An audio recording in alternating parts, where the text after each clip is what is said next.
And the stock is being crushed by manipulators who have short-term goals with high-speed trading, high frequency, and mental games. They kick a penny a day, a half a penny. They cross, they spoof, they lie, they cheat. They take a grand out, 10 grand out a day. That's why it's here. And on top of that, there's no revenues yet because the bloody switch hasn't been turned at TELUS. Is it going to go to 40 cents this month? Well, you tell me when TELUS is going to turn switch. It wasn't the third quarter, even though there were indications. It wasn't the fourth quarter. Maybe because Rail Engine wasn't ready. Or maybe they didn't have a large language model yet. Who knows? It wasn't the first quarter, which was a logical time. And now we're 2/3 of the way through the second quarter. And you want me to call it that it's going to happen, even though it hasn't yet? I would say yes, but it's just a prediction like, hey, I bet Frank Howard's going to hit a home run the next time he comes up. You tell me when TELUS is going to flip the switch and the material news is coming out, and I'll tell you when the stock goes up. But Julius, 40 cents, what do you care? I will tell you this. What makes it go to 40 cents this time is going to make it go to $1.20. What's up, chat? What's up, Lions Den? Lions Den fam. What up, Johnny? What up, Gabe? Yeah, this is a test. I would say yeah. I guess. I was like, let me just hop on. I don't care what happens. Neil Gondik. Hi, Bill. Hi, Neil. Bro, he can talk a storm. He could literally talk for 24 hours and not get tired. This guy's lonely. I will take a quote from you. We will find out. I mean, aside the fact that he lost his dog. But, we will find out. That's not a bad deal.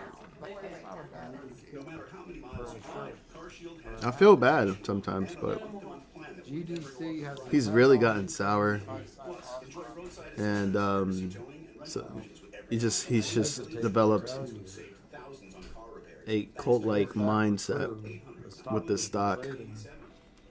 But I mean, if that's what he truly believes in, kudos to him. He can invest all he wants. Let's look up what the news is. How y'all doing, though? I don't know. Honestly, to be honest, I don't know. But he's been highly praising the stock for like over a year, maybe almost 2 years. I can't remember. Big JR, although, has mentioned Railtown before in the past, and there's some good things about it, but it hasn't had any massive moves done yet. Mind you, it's still in the OTC market, so it's definitely not in the big board. So I don't know what the stock is waiting for.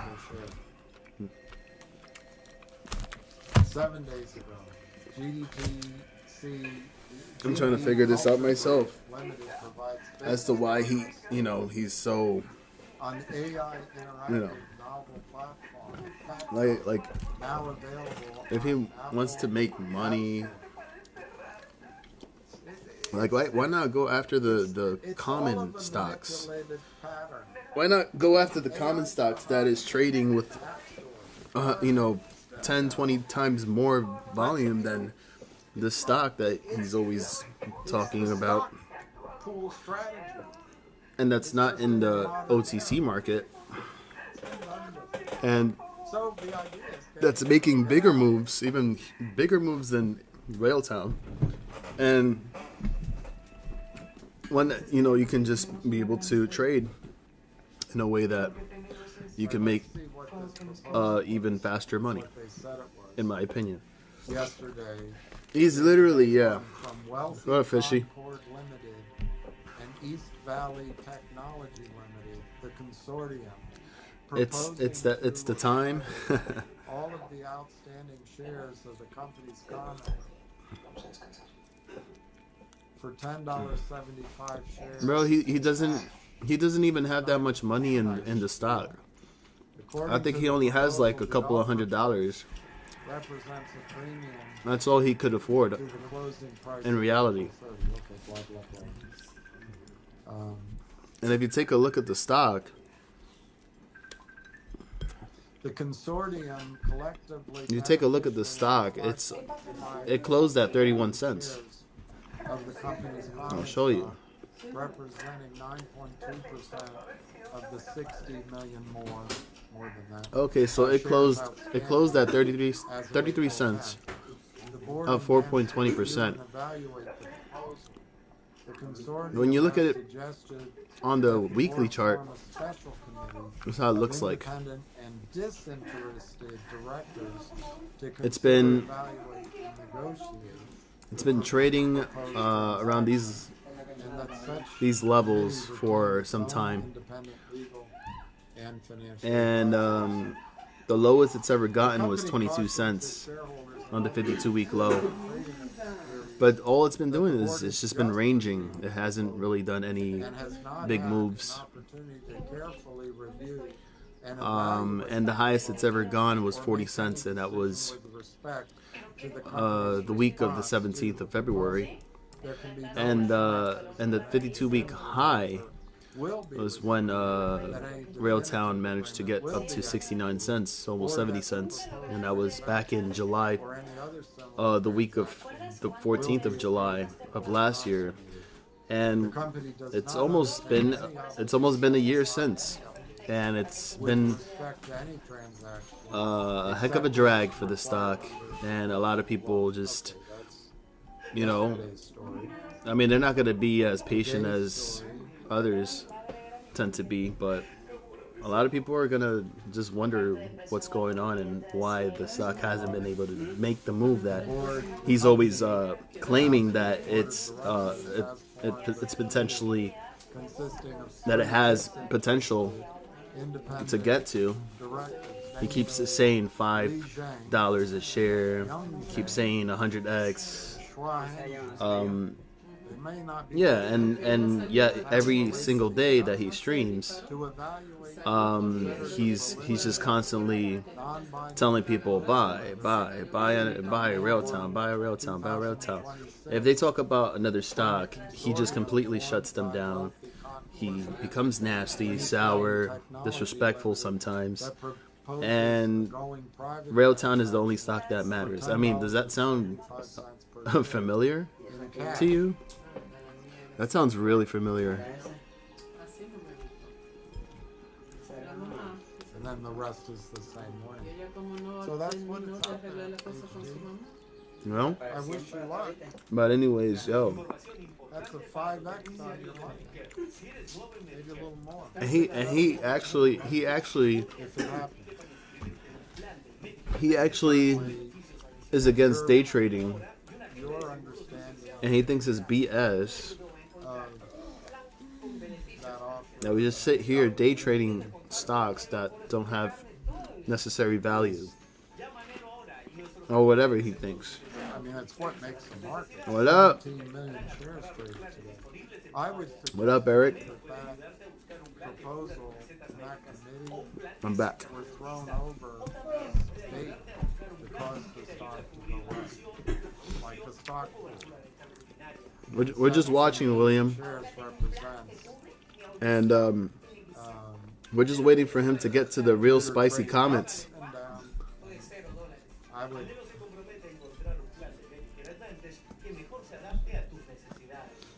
It's at least possible. Tell me, guys, on chat, what's been happening this week? Maybe How's your trades going? There is because the Bitcoin or whatever coin is in the treasury really is worth something. And maybe they want to buy the company with that Bitcoin.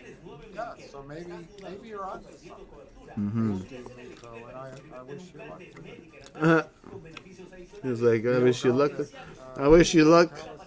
But I don't really give a shit about your stock. But good luck anyways, Miko. That's what he's saying. Damn, dude. You're such a romantic motherfucker. I love you, man. I love everybody, and I miss y'all. They beat expectations because of the revenue from data centers. And I miss doing this. Just hanging out here and chopping it up with you guys and doing our research and all the good stuff.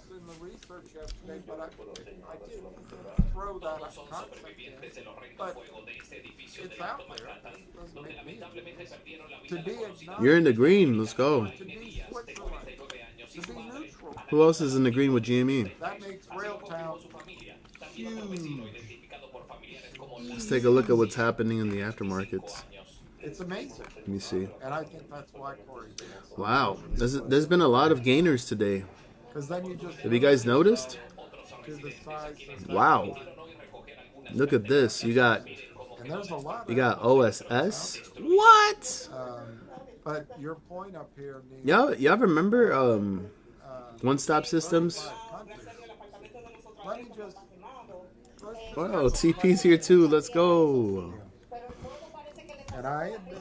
OSS. Let me search that up right now. Here we go. Fishy. Was it you, Fishy, or was it Eric? I know you guys were talking about OSS.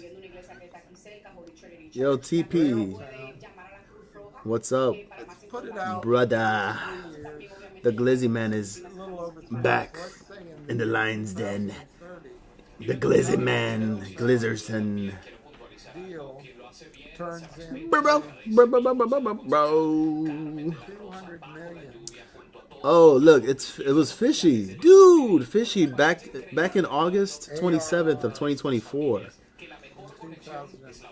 He said here, One Stop Systems up 26%, just locked in a deal with the government to produce rugged satellite equipment.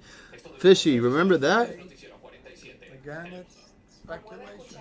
But let's just say, tell us. Dang, it's a small cap stock making deals worth the entire cap. It should be cash flow positive by year end. Look at that. The stock was at $2.54. On that day, August 27, 2024, $2.54 when Fishy posted this. And now, fast forward to today, to the present. Look at this chart, dude. Look at since then. How much One Stop Systems has grown from 254, and this week in general has been a freaking hitter, a heavy hitter. And it's been doing so ever since that call out, slowly trending up little by little every week during the past 2 years. But did I get in? Nope, I didn't get in, guys. I did not get in. Fishy, if you're still in there, then you hit yourself one heck of a banger. Because this weekly candle, this week from 950 to as high as 1627, and I believe that is the new all-time high for One Step Systems. That is the new all-time high recorded this week. Actually, as a matter of fact, that happened. That was this morning.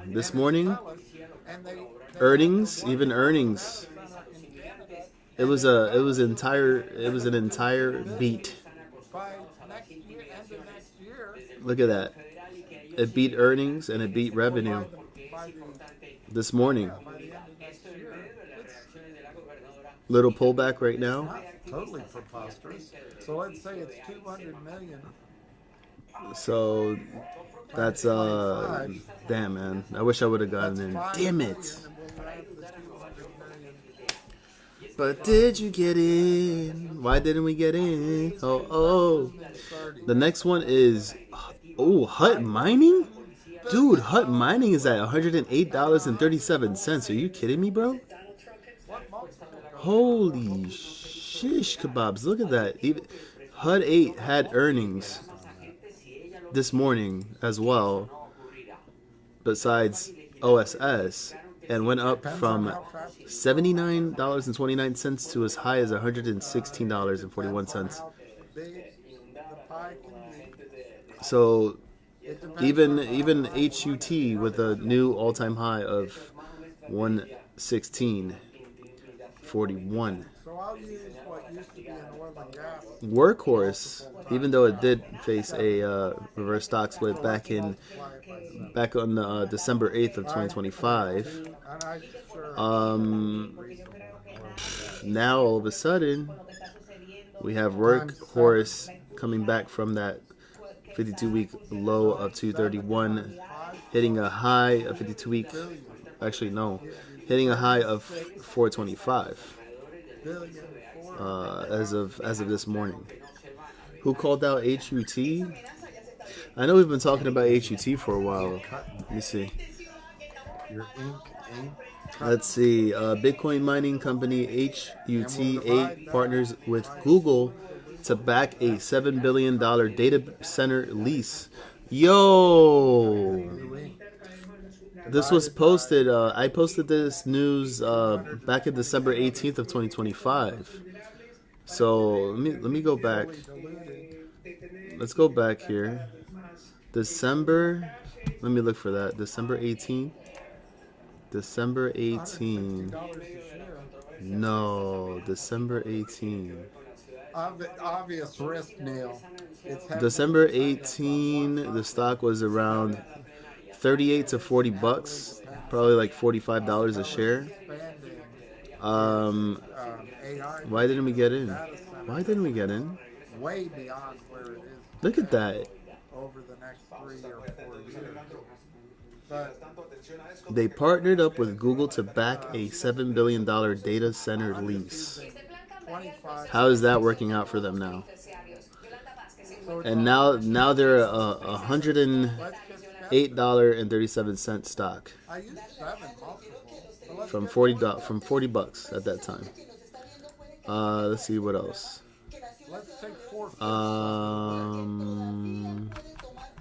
Let's go back in time. Let's go back in time. I mean, Neil, it's just. Let's see.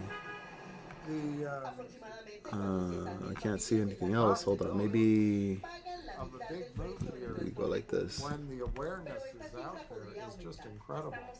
I thank you for pointing that out. Yeah, that was it.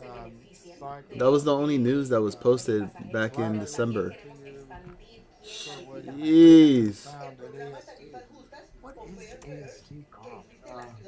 AST Mobile? Stock transfer, but it has a name now. Equinity? Maybe it's Equinity. Neil Gonda. Somebody told him to shut up.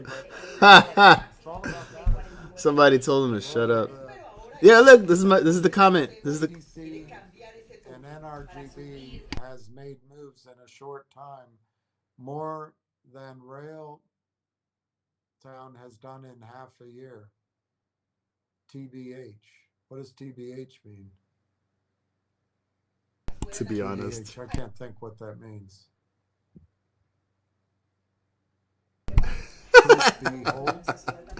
To be honest, idiot. That be. What is he doing? I don't know what TBH means. Well, Lord of the King.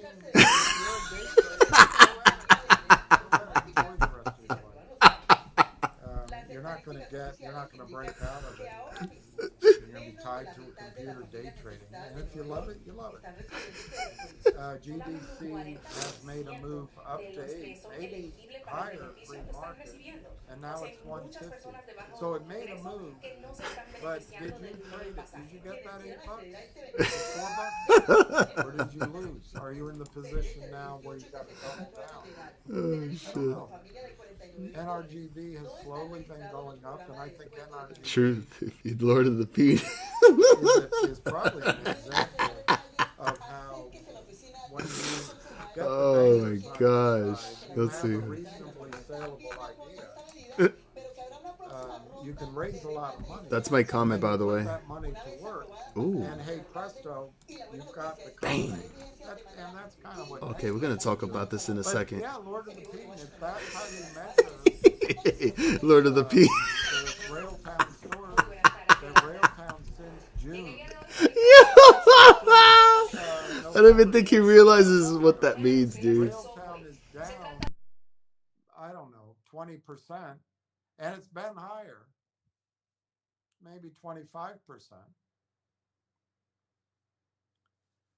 And so you're going to judge the Railtown story because in a year and a half. Look, he's getting so defensive. Like GDC, He's offended right now. GDC has nothing. Apparently, it's got a treasury now of some either Bitcoin or Ethereum. It's interesting, but I still don't get. Shout out to Big JR for bringing up NRGV and GDC. A valuable asset and turn it into. I don't know. NRGV is a leveraged energy storage concept spread out across the globe. So they have a lot of personnel, a lot of travel. It's not concentrated to get. But look at how much NRGV has ran since July of last year. Mind you, it was underneath $1. Around 65, 67 cents. And since then, look at how much it has grown. From the middle of January of this year, reaching a 52-week high of $6.25. So that is 100x right there. Way more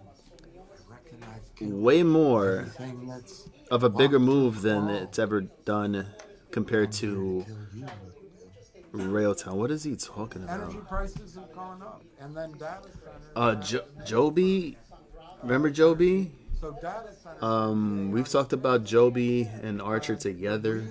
Yeah, we're gonna take a look at that too as well. But damn, I mean, look at that. Look at that, man. It had made a gap down here back in February of this year, dropping from 4 to 3. Ended up filling that. Oh, wait, okay, hold on. Let's see this. How did you? Did you make money? Hey, can you teach everyone here how to trade?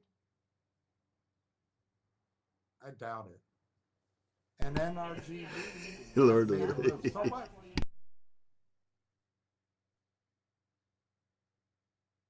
So what? Okay, Quaker Oats.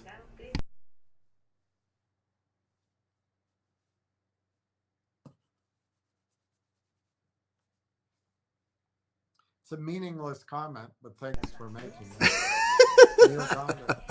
Argentina. It's a meaningless comment. Big JR is here. Yes. Wow. See, Neil, you bring up another point. Look at that. Railtown, just in time, Big JR. Is growing. We don't know What how a pro. we saw I was just showing a chart of NRGV, dude. How much this had grown since, man.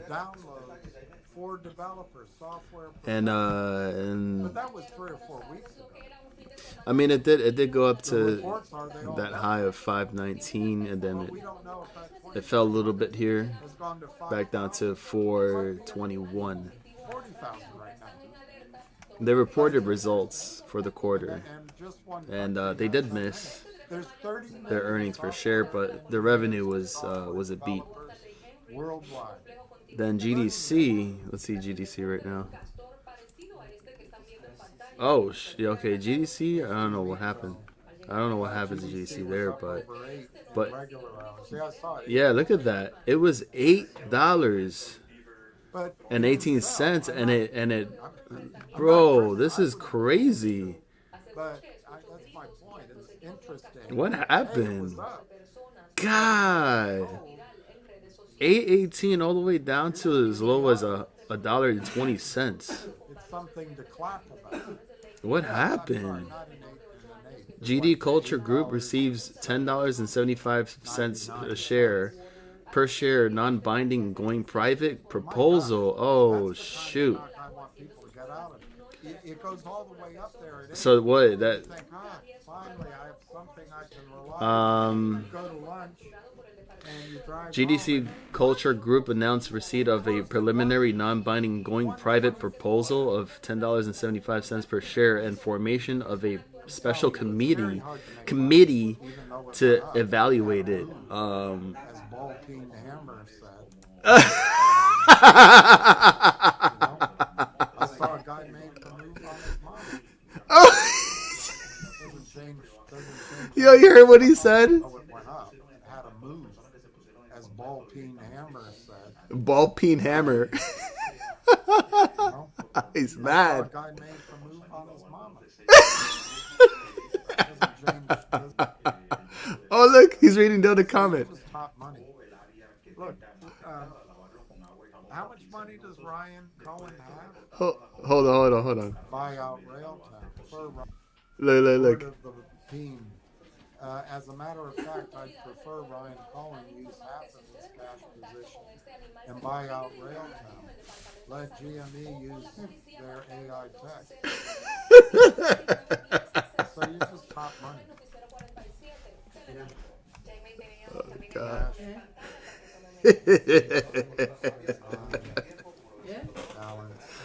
I wish somebody could actually record this and then just tag Ryan Cohen on X.com.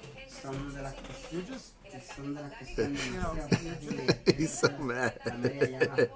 Wasting your life. 9.4 billion. So you want them to use half that cash to buy out Railtown. So let's call it 5 billion. So 5 billion. Well, it's not. Let's be exact. Oh. Yes. Divided by half. So 47. I hate this. 4.7 billion. So 4.7 billion.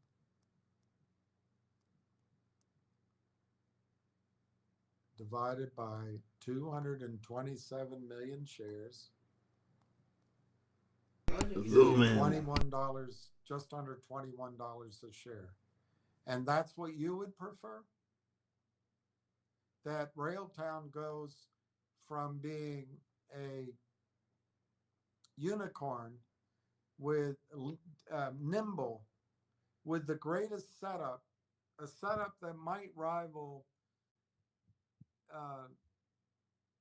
even the big companies from their start to their valuations today. You'd rather just put it in GameStop with Ryan Cohen because he's such a genius.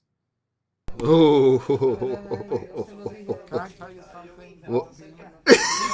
Ball Peen.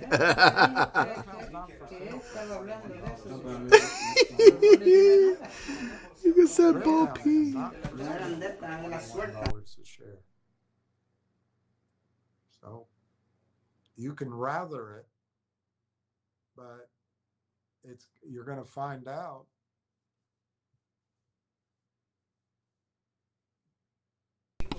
He's over it. He can't. He's not going to bail out ball. Boring pile of cash with a CEO that's supposedly a genius. Here's his idea.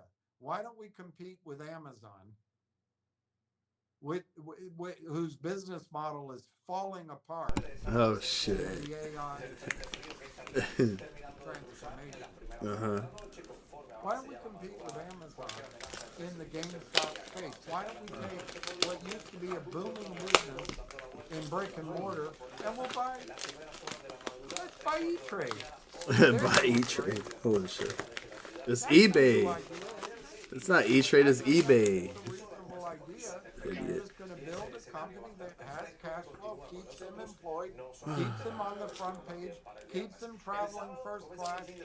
He might be able to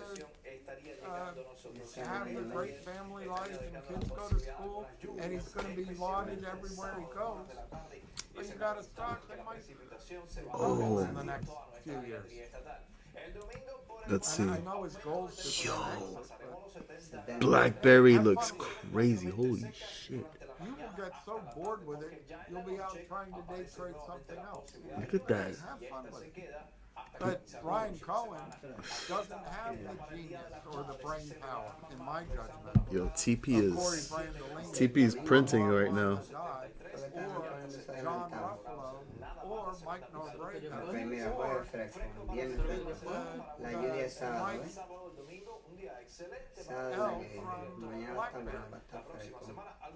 Just take your half-ass ideas sábado. go on stock.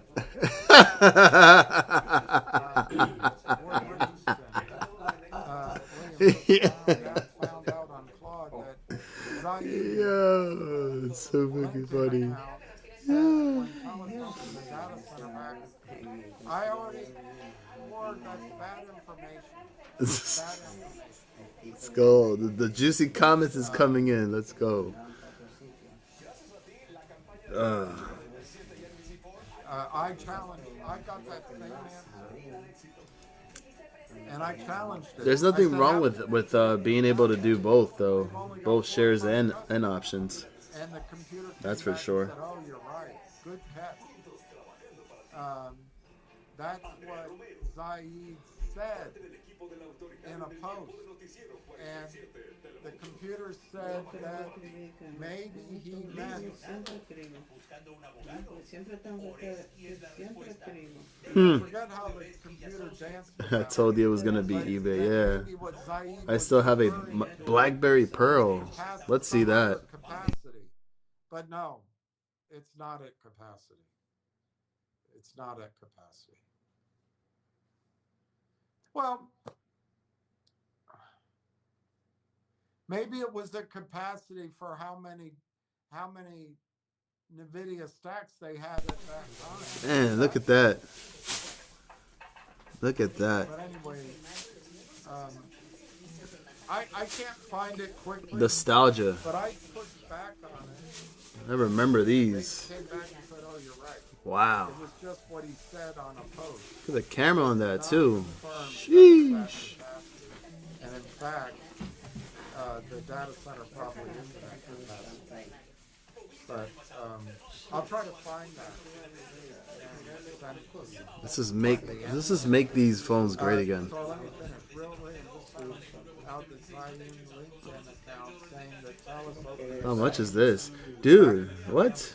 and the center was built. How is it that they're selling this for $329.49 on this website? Kate Minimalist. BlackBerry Pro 8120 unlocked Black Emerald Wi-Fi GSM phone. No, you were just blessed without having to hear. Okay. I did block the sound because I had to go Interesting. Okay. next door to track down the package. Listen to this. When I was talking to somebody else, so sorry. Listen to this. Lord of the Bean on the phone. T. Alex, thanks. Ward Richardson. Ahead of schedule. They thought it would take 18 hours. Amazon has a ton of market share to pull from. It might be he was talking RC is gonna make eBay great again. Oh yeah. that open because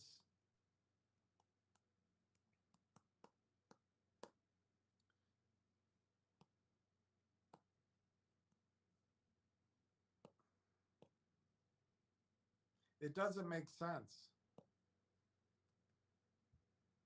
But it might make sense. Maybe they just haven't announced that they're coursing revenue through their data center using Railtown, and Railtown's building up all this revenue, but they're not announcing it. It just doesn't it doesn't pass the.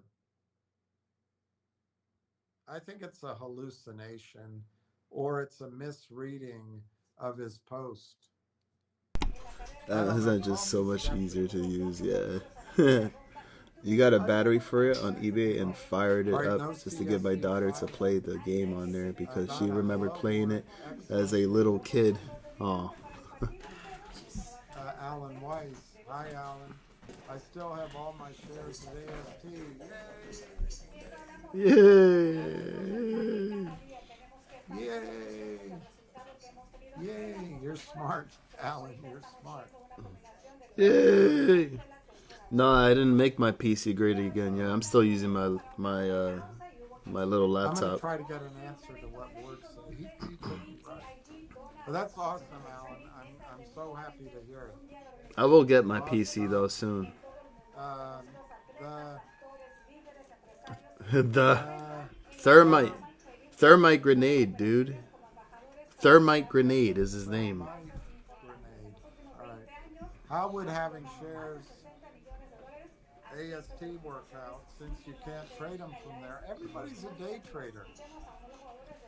I just like I like the game Snake. Oh, you know that was the game. TLP doesn't trade, and NextBridge doesn't trade, and it's not. Thermite grade. Thermite grenade, dude. Oh my. I don't know what that. I can't pronounce it. Jeez. But, your neck at AST, that's a private placement. You're in a stock. Yeah. You're in an investment you can't touch until the cycle goes through. Seen it time. You build up a company like NextBridge. You build it up from $500 million. I'm sorry, but bro, like $5 billion in assets. And BlackBerry, the way that this has been trading for the past somebody buys them out. few weeks. Or you sell off that. Starting around March 30th, You're exactly when right. it was at a low of $3.12. I mean, look at this chart, dude. But are you going to Wow. No. No. And you're not going to get cash distributions. Almost $6. There'll be lawsuits. 10 hours ago, QNX to showcase safe, deterministic foundations for physical AI at Robotics Summit and Expo. BlackBerry shares rise on QNX operating system Spotlight. One analyst says a widely shared feature story may have helped push the stock higher. The Wall Street Journal article highlights how QNX, BlackBerry's behind-the-scenes automotive and industrial software, now powers 275 million vehicles and has become the company's main growth driver. Shares are up 9%. Canadian dollars, $8.02. $8 Canadian dollars and 2 cents. Kingsley Crane, a Canaccord Genuity analyst who follows the stock, says the coverage likely contributed to the rally. To be honest, I think the article is a meaningful contributor, he says in an email. The renewed attention comes as BlackBerry has posted a good run, profitable quarters, and emphasized QNX's expanding role across cars, medical machinery, and factories, suggesting also its turnaround efforts are gaining traction. Oh yeah! I would set up a separate entity, arms debt, Chinese wall. Tidewater Renewables, BlackBerry, Badger at 52-week highs on news. So yeah, we got that going on right now. 52-week high of $6.55 and a low of $3.12 since March 20th. March 30th, actually. That's what I would do. I might make that suggestion to him. Because Joby. The AI is telling me what to do. Joby. But anyway, if it ever does go public, Joby wants to fill that gap. Today has been an exceptional day for Joby. should you wish. You can put it in electronic. They've had successful flight demos, manufacturing ramping, Blade business strong, $2.5 billion cash balance, and annual guidance reiterated. That's Joby Aviation's first quarter of the 2026 report there. So their earnings and revenue was pretty good. Was pretty good. It definitely made a difference and pushed the stock up here a bit. It was at around just below $8 back in March 30th, and now at $10.33. Joby is the competition to Archer Aviation. So I'm thinking since it built support around that $8 level and bounced from there, breaking almost at the cusp of breaking over the 200 EMA. Could potentially, I mean, it could happen, but we would have to see what happens within this rest of the week until next week. But Joby, to attempt to fill that gap between $11.40 and $13, that could be the bullish price targets, in my opinion, and $8 being the support. That's for Joby, so keep an eye on Joby as more good news is coming in. What else? I just tried to donate to the PC fund, but we can't anymore. Yeah, so I need to talk to you guys about that.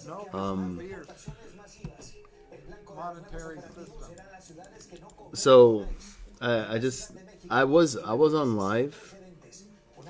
You guys missed it. I was actually live in live from New York City, walking around near Madison Square Garden, and I was live in the street, and I even showed my face. Eric can vouch for me, and maybe Matt too. Matt K was in there, but I actually showed like maybe half of my face. I was like, fuck it, whatever. I'm gonna come on here and stream and see what happens. There was probably like one or two trolls, but yeah, I just decided to show around Midtown Manhattan, and then I decided to talk about why my channel isn't monetized anymore. YouTube decided to demonetize my channel. I'm not part of the paid partners program, and it's because of inauthenticity and repetitive content. So in order for me to be part of the partners program again and have my channel become monetized, I have to write an appeal to YouTube. And as much as I don't want to do that, I have to delete. I want to see a majority of the live streams, or I would have to start fresh and delete every single live stream that I've done,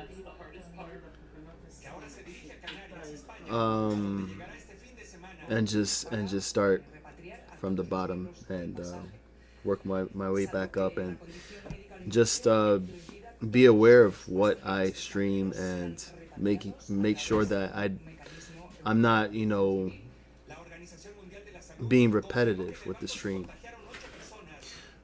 Always coming up with fresh content, making sure that I'm talking. As soon as the stream goes on, I'm talking and I'm saying something different that doesn't seem that it's repetitive, as so YouTube claims. Porsche Love 26, what's up? Salute to you. yes, I showed my face as the Lion Ranger, as the Lone Ranger. And so that's what I'm dealing with right now. So on top of everything else that's been happening, you know, kind of going through a little bit of a financial situation. Like I have to pay taxes because of DoorDash. Because I went over the limit of how much I would have to make in order to, I would have to, you know, claim in taxes.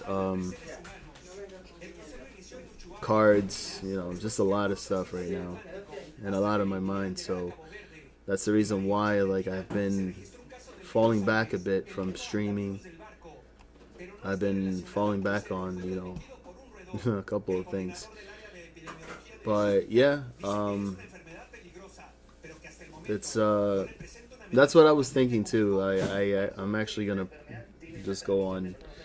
I'm gonna go on ChatGPT and just ask to help me write an appeal, and then send it through, and then I, you know, just have to do what I gotta do to my channel, and if I have to delete all the live streams, unfortunately, you know, that would have to be the case. But you know, as long as you know everything that we've talked about is on the Discord, then that's all that matters, honestly, you know. But you know, it's gonna suck because you know, we've talked about a lot of things in our streams. We've went through a lot of memories, a lot of funny moments, and it just would be tough for me to also try to dissect every stream, and you know, like, think about it. Think about the amount of streams that I've done in the past couple of years. Well, the past few years, I don't know, 1 or 2. And where I would have the time where I would stream the charts and have music play over and over again, and me just chatting. And then up until the time where I start talking when I'm back home, I just don't think it would make sense.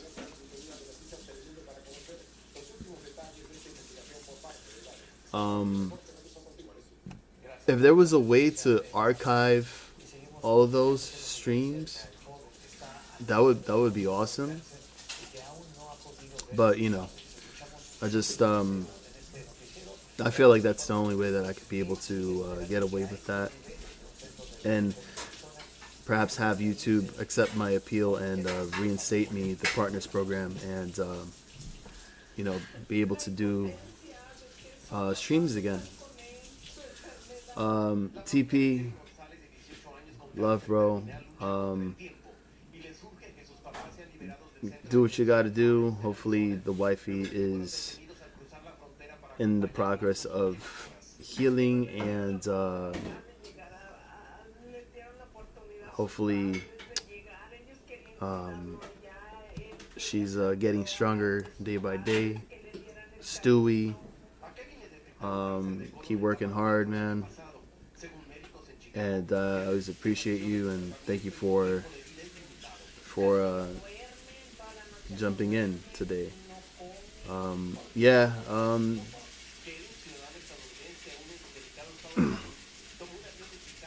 Yeah, I just, you know, I'm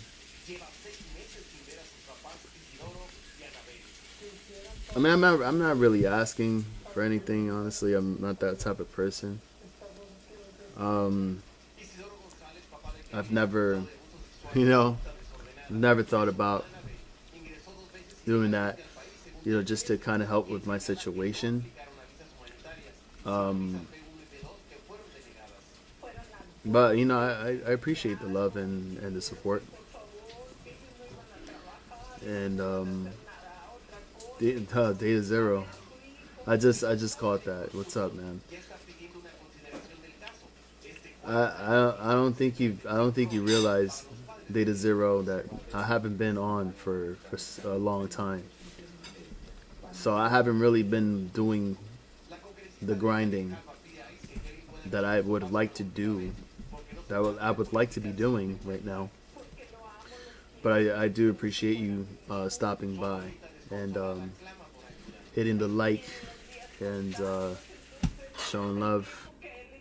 Hopefully everything is good with you, DZ, and your streams, and you know, keep pushing, keep grinding yourself, and yeah. Let me see. Not doing the best, but hoping she gets better. That's all we can. A little shit Stewie giving us a break for now. Duh, that's, yeah. Be nice to Stewie, man. I can write an appeal.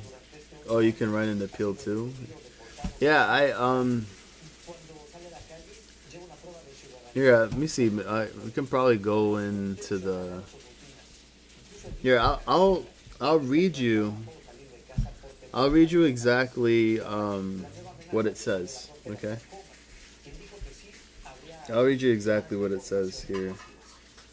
When I go to my YouTube Studio app,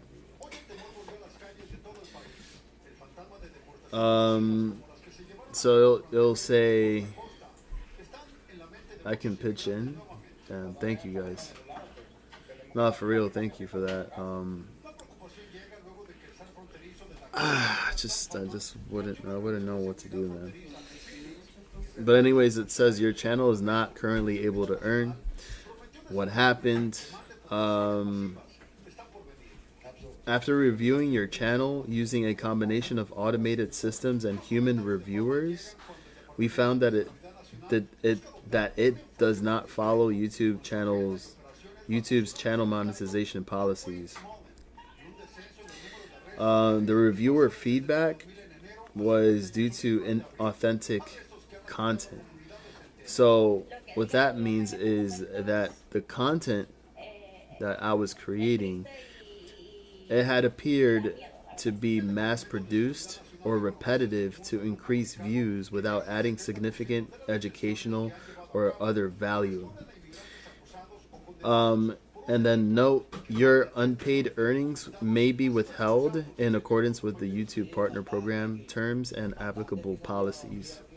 So that means they're holding whatever I made before, the month before, and they've taken my earnings hostage. Nah, until I can be able to appeal. And then the suspended features is the membership. So the memberships is suspended, and the total members is now down to 10. Yeah, exactly. So you're reviewing my channel, but you're not literally like, I guess they're just only focusing on the beginning part, like, and not just like waiting until the very end where I actually start talking and start actually talking about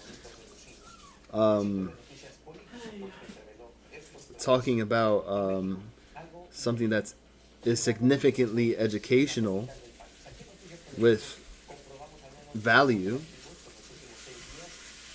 So, but yeah, it says here, here's what you can do. Option 1, appeal if you think we've made a mistake. So if you think we made a mistake, send an appeal telling us why. We'll review your appeal and get back to you within a decision within 14 days. Only choose this option if you haven't deleted any videos since your channel was suspended from monetizing.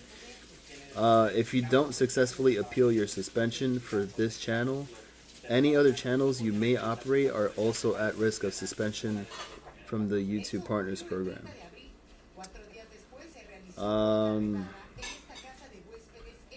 So I have to submit my appeal by May 17th. Or option two, I would have to edit my channel and reapply. So review our feedback, then make changes to your channel. Changes can include editing or deleting videos and updating video details. And then I can reapply starting July 25th as long as your channel meets the following requirements. And some benefits may have additional eligibility criteria. So I have those two things, those two options.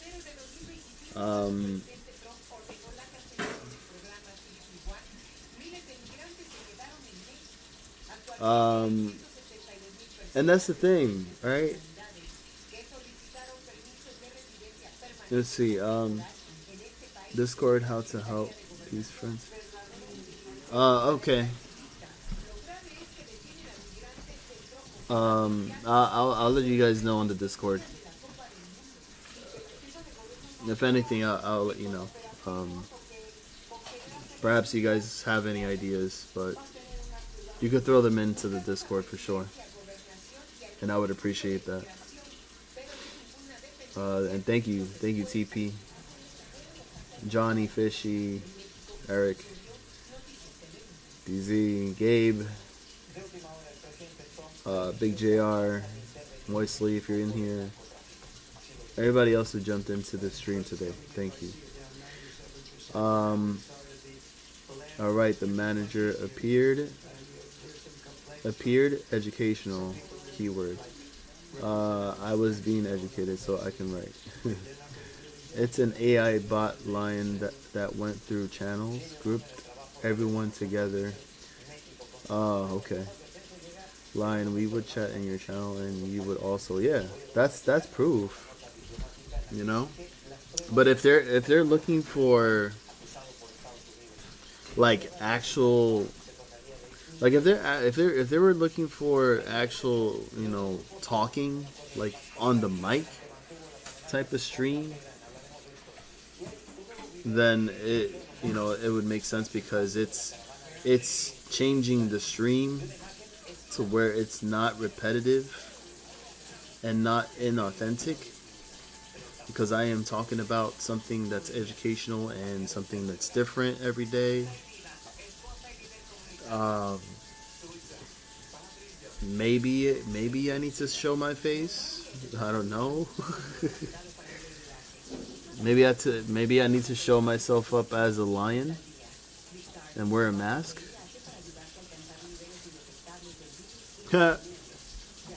I don't know. But the music dripped so hard.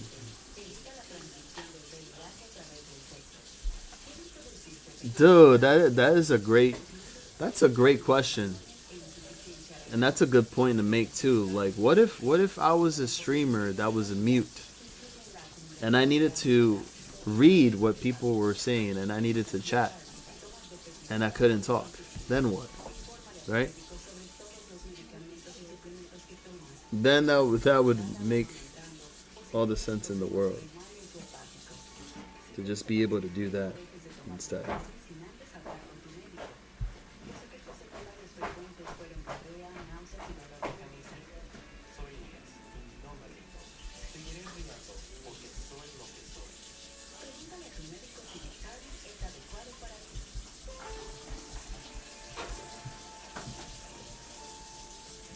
AKA Karen.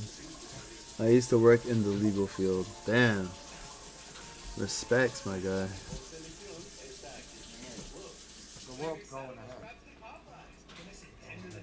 Lord of the Peas. Hey, look. Serious and honest question. Guys. Why aren't you sponsored by Quaker Oats? You literally look exactly like the guy. And I'm sure you can literally prove it.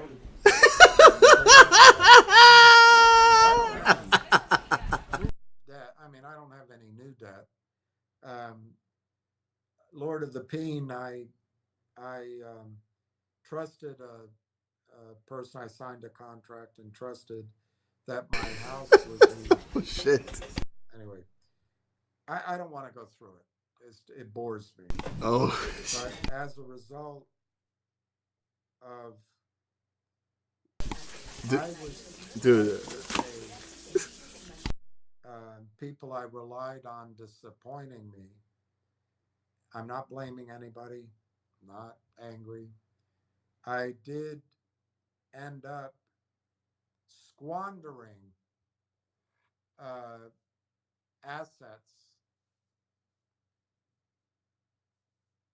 Now, I didn't do it, but I had no cash at that time. Yes, So you did. You the did it. You penalty did I it. had for having zero cash, having some partners that I was working with literally break the law.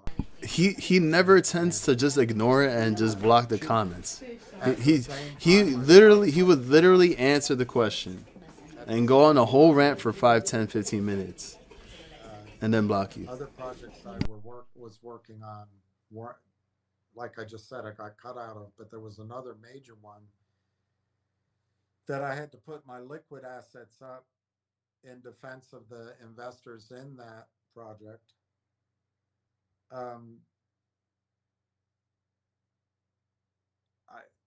Frankly, I don't know why the person that she left at least $1.5 million on the table herself, but she's wealthy and she can throw away money the way she throws away men.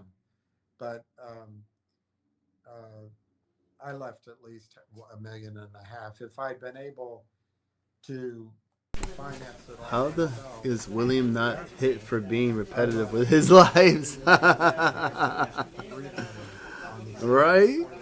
And so the net, like I'm pretty sure if YouTube would have reviewed his channel and his live streams, I think they would be tired.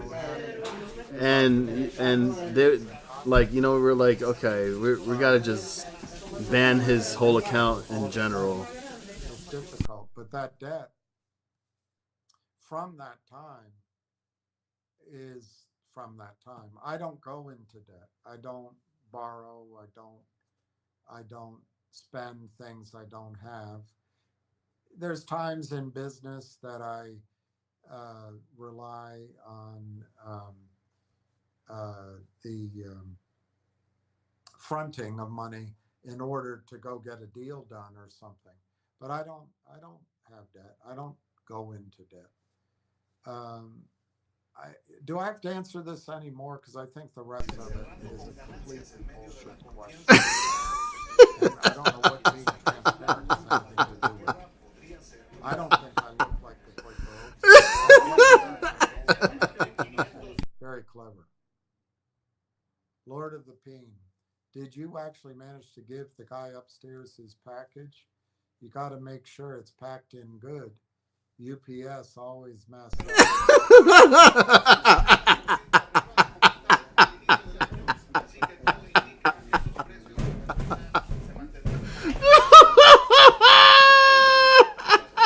Why do I even do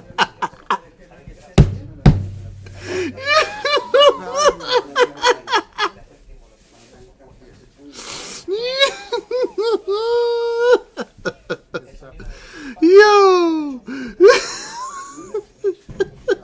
Hi, William. Hi, everyone. Hi, Giuseppe.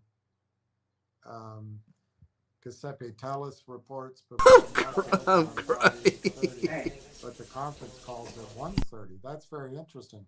That it could be as simple as that conference call at 1:30 to start a chain reaction, slow moving. Yeah, I'm sure Moisley is dying right now. I'm not a seer. I don't mind making predictions because that keeps things interesting in terms of time. But it's like, I can't wait until he reads in Gabriel's comments. You're going to make that in one shot or something. It doesn't change the skill of the golf. He's like, why do I even do this? Hello, Sir Bill. Hello, how are you? Good to see you here. Giuseppe, you haven't gotten here yet, but when you do, I really hope you ignore the moron that preceded me. I think his name is Peon. You caught me out. I didn't ignore him. But I moved, other than his first question, I kind of moved on from his 3 or 4. Sorry about that.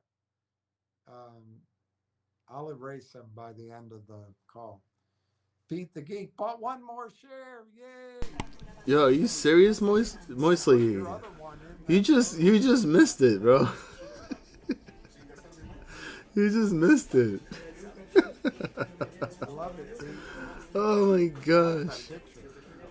He literally just read the comment and he just P.S. oh. Need about 20 minutes. Oh, let me see. Right, And I don't know what being transparent has anything to do with it. I don't think I look like the Quaker Oats guy. I have white hair and I'm an old guy. Okay, very close. Lord of the Kingdom, did you actually manage to give the guy upstairs his package? You gotta make sure it's packed in good. UPS always mess up.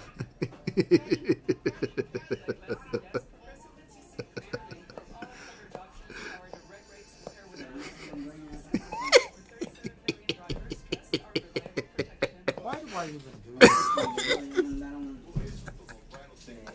What value are you adding?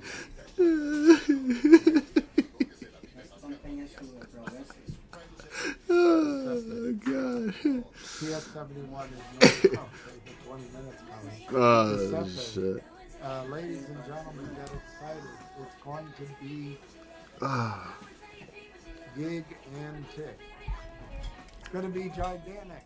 Oh. Joker of Babylon, monumental push, Rail Town, right up your...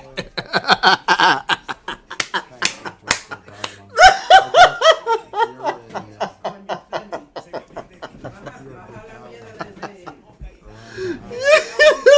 Ricky Brogan. Yo. Oh my God. What I like yeah, he read your comments too, bro. I felt oh God. Yeah. Oh. He just read Joker's comment, dude. Ricky Brogan. We don't have much more time to add it. I agree with that. Oh man. Hey, Snoopy, hey, no. Yo, keep writing comments right now. He's reading all of it right now. How are you? Asif. Oh. Asif Khan, how are you? Oh God. You have 7,000, all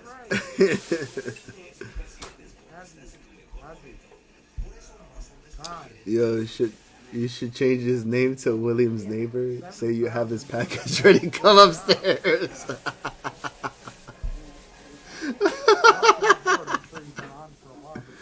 Oh shit. Oh. Dude, that's a oh dude, I love that idea. I love that idea. Yo, Moisley, you should do that. David Fitzgerald. Shut up. Thank you, He said shut up. Thanks for sharing that. Oh wow. You took the time to tell me shut up. All right, I'll shut up. Oh.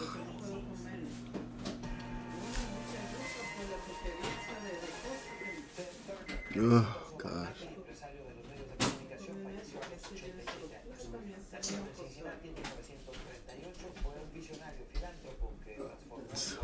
Funny, dude. Oh. Let's see. I wish I could be able to do it right now, dude. I want to do it. Hold on. I saw him once. I was walking in New York City, and he was much younger. I was too, but I saw him walk. Let's see. He wasn't walking that quickly, but I saw him walk down a big, long part of the block, and then follow and keep going. And he had a woman with him. I could hear him talking. I forget what they were saying. But that's Just like the shows. Damn, I want to like.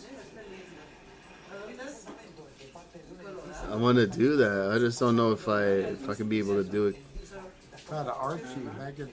Let's see. Hold on. Hold on. Let me see something. Can I do this quick? Have you checked out Williams? No, I'm not going to check that out. You're a joker, and I'm sure it's some things bad.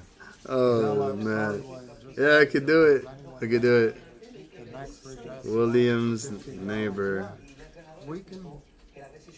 Williams neighbor.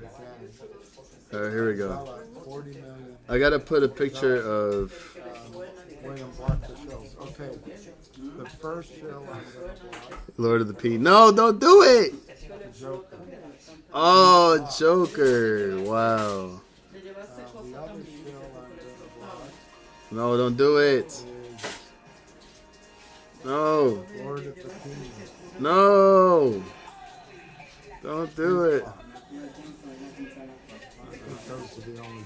No, don't do it. I'm not going to block David because I think he's just...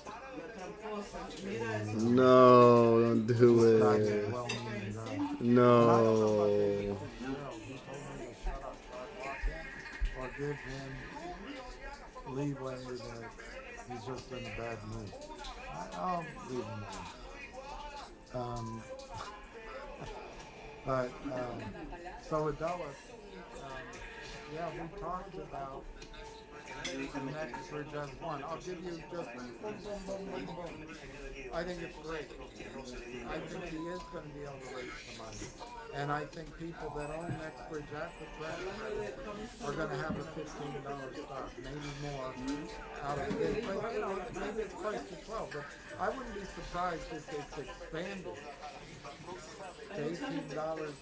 Damn it. Oh, gosh. Yeah, I think he... Let me see. Did he block it? Did he block it? Did he block it? No, he blocked it. No, he blocked me. He blocked me, bro. Fuck! He blocked it. He blocked it. I can't do it. Damn, man.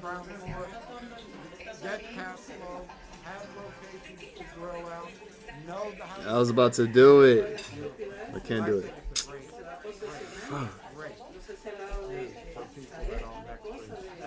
Let me see. Maybe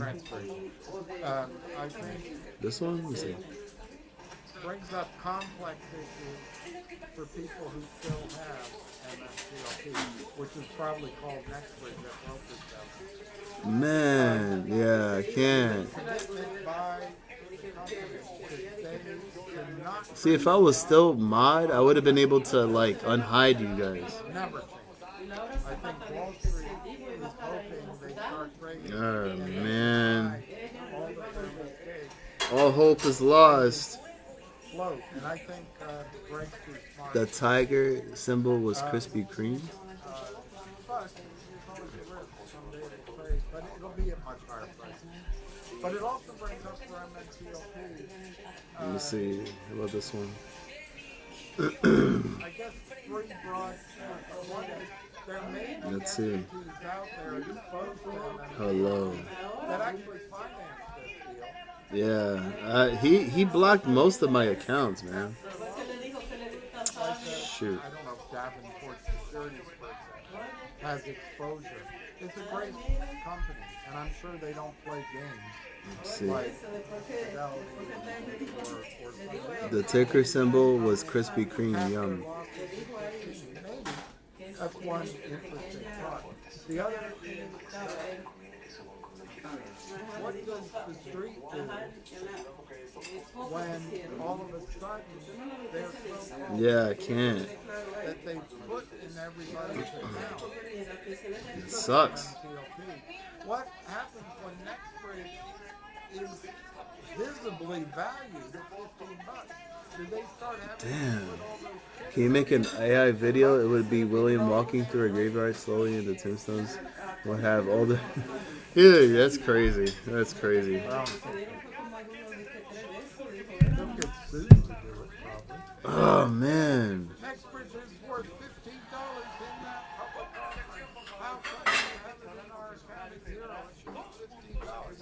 it's an interesting problem. That Yo, give me that. I'm trying to figure it out, but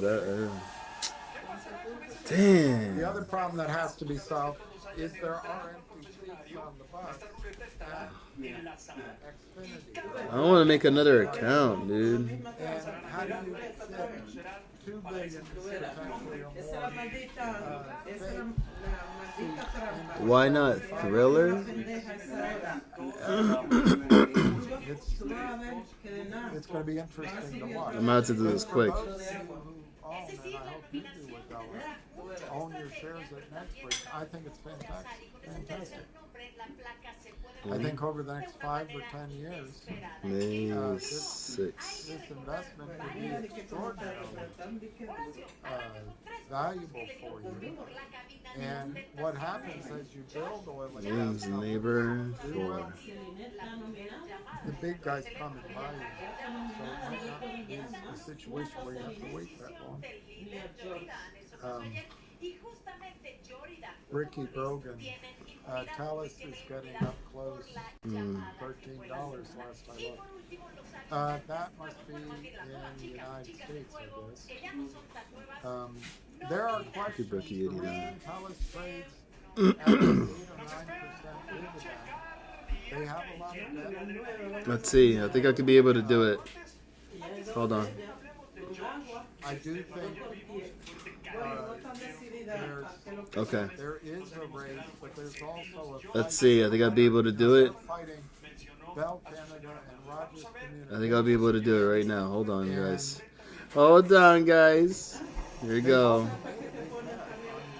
Here we go. So they've got a new guy coming, and he's a financial guy. He's also seems to be an AI guy. So one way to go is to ramp up revenue and pay down debt. There you go. Another way is to cut the dividend and pay down debt and ramp up revenue. So I think that's why the stock is not. Damn. I would love Talis right now. All right, guys. You still here? Can you hear me? $26, $40, where we would get that huge dividend. But I don't think that's going to happen right now. All right. Let's see. I think Talis is a good dividend, but it has to risk that 8% dividend goes to 6% or 5%. Damn. Not because the stock price Sending is this. because the new guy cuts Come on, really? to pay down debt. All right, William Unknown Ferrat. Steve. All right. Tiger symbol was Krispy Kreme. Create a chance to join it. Break them? Oh, that's what I was supposed to do. Oh, Okay. that ticker symbol, D-Nut. The ticker symbol was Donut Krispy Kreme. Yeah, I love those. But I try to stop. Yeah, I'm laughing so. I was laughing so much that I now developed phlegm in my throat. So I will Goodness gracious. check. Oh no, that's next week. The dollar. I'm trying to look for a funny. Trying 348. to look for a funny William photo. Oh, Looking much better now. Fidelity told me they were going to leave or zero them out a while back because they are worthless. I think what you have. See, now you're scaring me. Now you're scaring me. that What is you have scaring me. It's Damn. very likely that Fidelity distributed all the shares they could, or nearly all. And what's left is TLP that's been renamed Fidelity.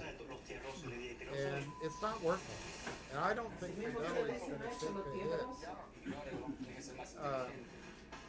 Telling you that your shares are worth $15. Let me just multiply that out. 68,348 times 15. I don't think they're All right, here we go. just put $1 million in their account. Wait, okay, here we go. I just Your comment But maybe there's a federal bailout, or maybe they decide that they don't want to go to jail, or maybe they raise a bunch of money. But if you have in your account at Fidelity a statement that says NextBridge hydrocarbons, you don't have NextBridge hydrocarbons. You have the MTLP shit. They just changed the name. They were hoping that and they're trying to do it. They were hoping in WD, they were trying to get NextBridge hydrocarbons to trade. Then they could play the game where it's basically fractional reserve banking, it's fractional reserve securities. They could say, well, your stock's and when you sell it, they give you cash. I'm still waiting for you to give me mine. All right, here we go. But in the meantime, the criminals are... All right, here we go. Let's see. Hey, William, it's your neighbor from upstairs. I'm still waiting for you to give me my package. It's okay if it's small, but I'll make it worth the pleasure. Take your time.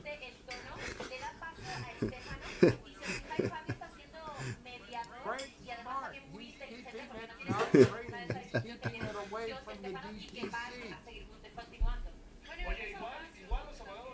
So you actually believe that if Greg raises $600 million and NextBridge is worth $15 a share, $1 or $2 billion extra shares the street sold that doesn't exist, they're going to price them at $15 for your account? Do you think the street's going to put $30 billion in your account? Look at his chat. Oh my god.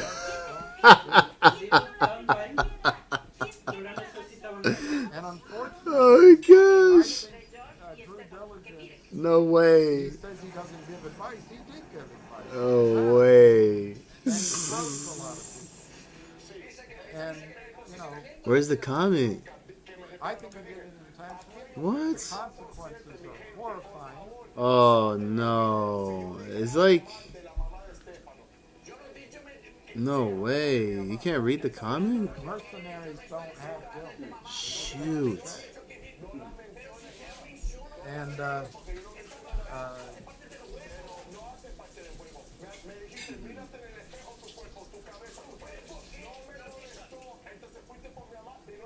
I think what the bad guys lawyers say is, Your Honor, Mr. Adela, my client... Come upstairs quick. My client stood ready to give Mr. Adela his shares of NextBridge. We stood ready for almost 4 years. But here's the FINRA instructions from their website 1 month after this that said it's the responsibility of the shareholder. Come upstairs quick. But it's the responsibility of the shareholder to initiate the transfer. Due diligence didn't tell you. And he claims to be smart. So what do you think that means that he did? So FINRA made it clear, Your Honor, that Mr. Adela has to initiate the transfer. We are ready for over 3 years. So we argue that Mr. Adela forfeited his right because he never exercised. And therefore, we are going to zero because they are no longer exchangeable. Wall Street owes you 2 things. Yeah.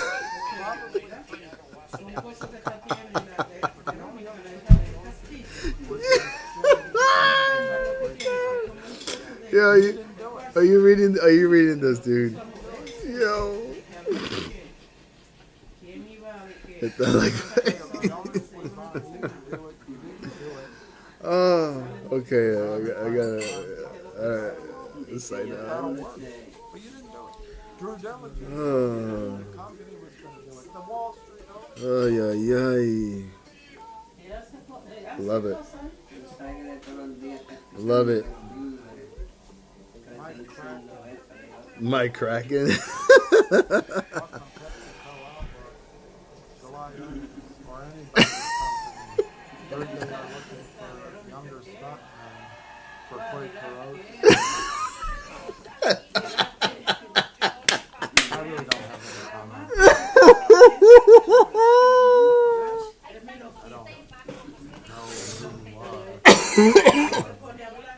I think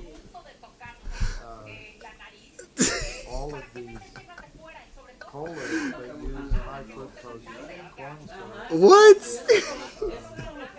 eventually could be in trouble for that. He's making stuff up now. It's a lot of sugar. It's been a long time. But there we go. It's kind of nice to have a Pepsi.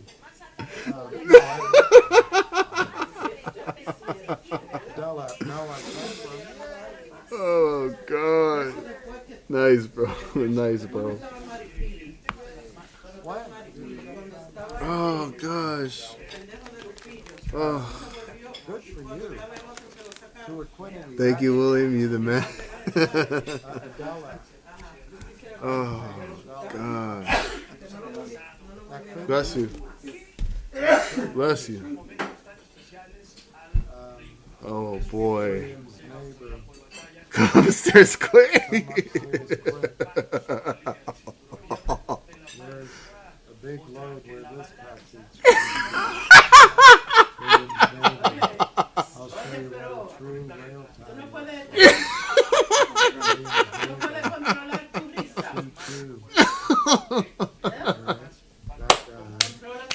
I'm sorry.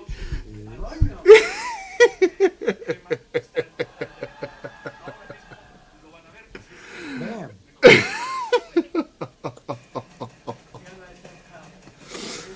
Oh my God.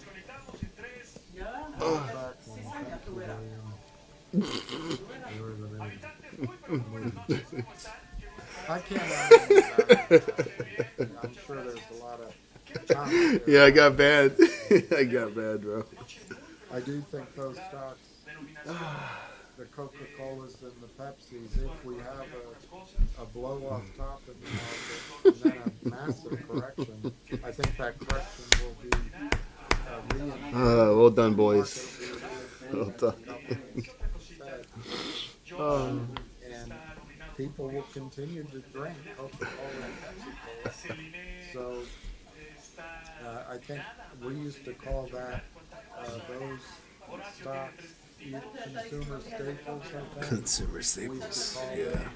Yeah. Defensive stocks. Oh yeah. How you view included where, but that's a good place. I gotta control myself, man.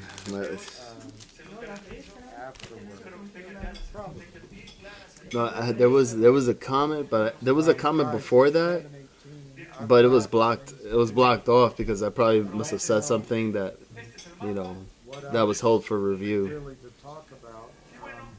Let me check one more time to see. Hurry! The filing case. Should be like, hey, I thought we were talking about D-Nut. D-Nut in your mouth. Oh. William Shore are a lot of shows in your life. I agree with Adela and others. I think this next bridge filing is very exciting. And I wish I had as many shares as it. I bet Adela paid, maybe 1.5 times the money I spent on my 4,000 shares. But anyway, I think it's going to be great. I think it's going to be great. Right. Adela, William Shaw, we need one more comment, guys. One more comment. Where's Moisley at? Maybe a sign of something. It's a sign of something. He's gonna say what? A squeeze.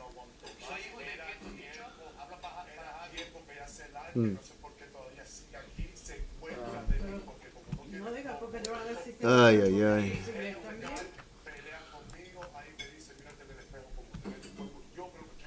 Ricky, I've tried to get my Dina. transfer. Let's see what's happening now. Fidelity. The lady I spoke at Schwab. Oh, okay, that's weird. Let's see. 5-minute chart. Well, some brokerage firms won't trade. Damn, that's a big drop though. I'm not gonna lie. Look at that. Oof. Some brokerage firms Hit the road, Jack. Not you coming back no more, more, more, more. Wow. So they may be talking about EXK. or maybe goes up to New York. Let us know when you get back home safely, Johnny. You don't need to transfer. I think Railtown is going to solve its own problem in terms of price. Do I have to repeat it? There's news that This Adela person said, "Hey William, just a question. Let's say I found an extra $1 million laying around, and I want to buy Railtown with it. Do I out market order or limit order?" What the heck kind of question is that?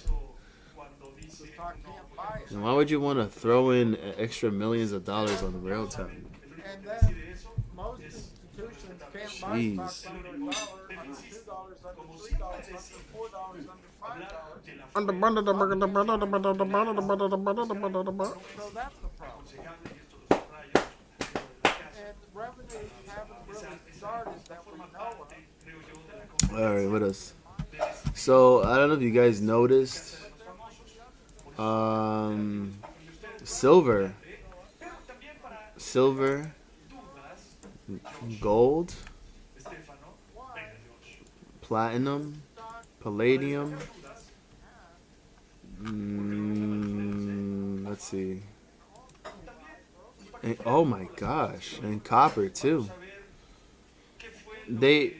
So gold, silver, platinum, palladium, copper recovered greatly today.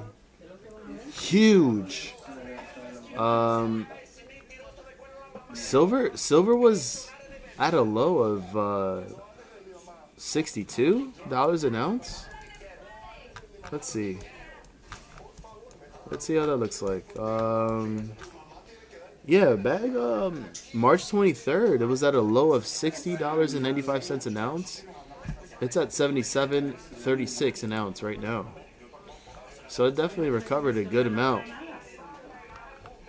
since that time. And because of that, and besides gold too, gold also recovering greatly, and the others, you have stocks like EXK jumping. Let me see something here. Let me see EXK. EXK here from 849 to as high as $9.70. And I was thinking about EXK too. I was thinking, like, what's going on with that one? But it seems like it definitely recovered alongside with silver. Earnings, they beat earnings today after close. So that's pretty cool.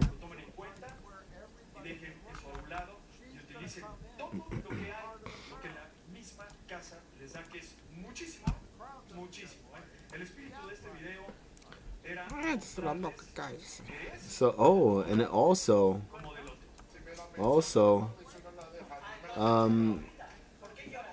tested the 200 EMA, just like it did back in March. It actually tested the 200 EMA here from the jump of 849 to 937 and breaking the RSI, the RSI here over that 50 EMA.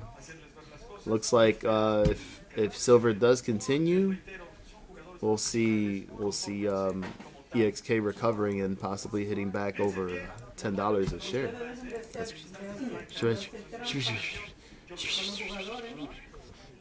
That's cool. Look at that.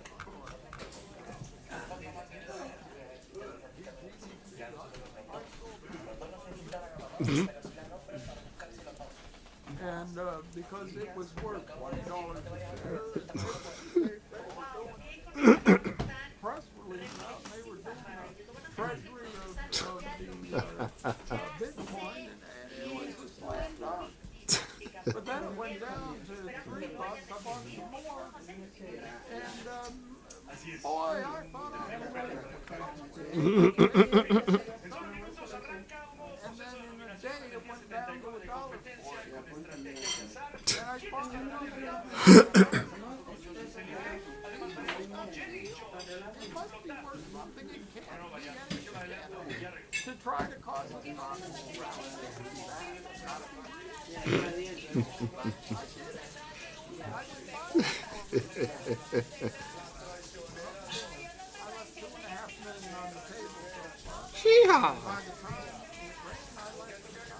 Humdigger! Humdigger! Humdiggity dow!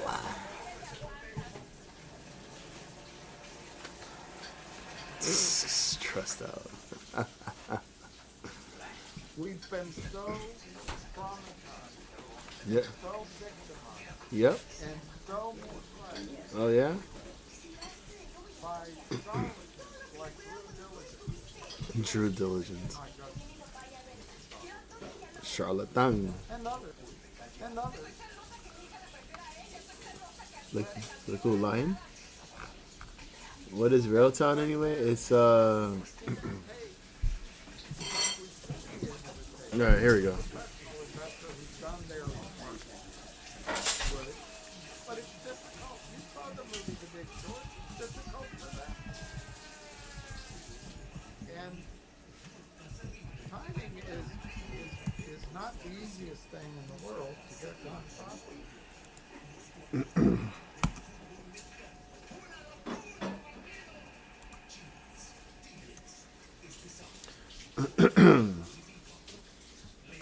Damn, we need another comment here.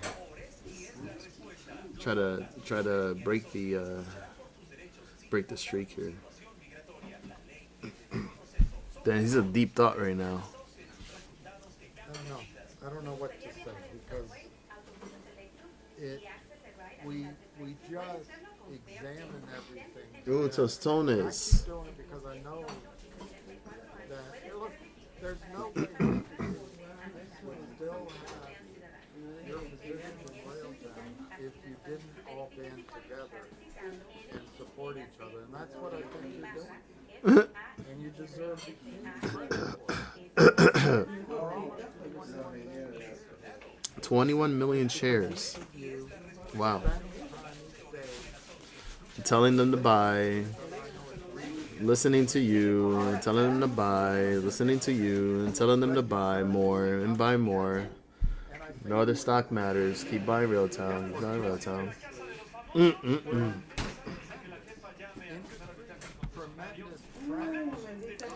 Oh, so Railtown AI Technologies is a Canadian artificial intelligence and software infrastructure company focused on building tools for quote-unquote agentic AI, meaning AI systems that can autonomously perform tasks, make decisions, and interact with data streams. The company trades publicly on the Canadian Securities Exchange under the ticker symbol RAIL, OTC market in the U.S. under ticker symbol RLAIF. Railtown is headquartered in Burnaby and was originally founded in 2011. It rebranded from Railtown Capital Corp to Railtown AI Technologies in 2019 Its main products and platforms include Railtracks, which is an AI agent development kit framework, Rail Engine, which is a real-time AI data ingestion infrastructure, and Conductor, which is an observability and monitoring tools for AI agents. Yeah, I got lost at Canadian too. These tools are designed to help developers build, deploy, monitor, and scale AI agents and automation systems. The company has also been emphasizing sovereign AI infrastructure in Canada, partnerships/network expansion through AI Partnerships Corp, AI developer productivity tools similar to the broader trend around companies like Palantir Technologies and GitLab, though Railtown is much smaller and more speculative. Yeah, much smaller and more speculative. Some recent developments include launch of the Rail Engine platform in early 2026, a reported $3.4 million financing round involving Mike Lazardis and Doug Friggin, and expansion of its AI affiliate ecosystem through AI Partnerships Corp. From an investment perspective, Railtown is considered a small cap/micro cap speculative AI stock. It operates in a hot sector, which includes AI infrastructure and agentic AI, but it is still relatively early stage with limited financial scale and ongoing losses. Well, look at that. AI ChatGPT claims that it is still relatively early stage with limited financial scale and ongoing losses.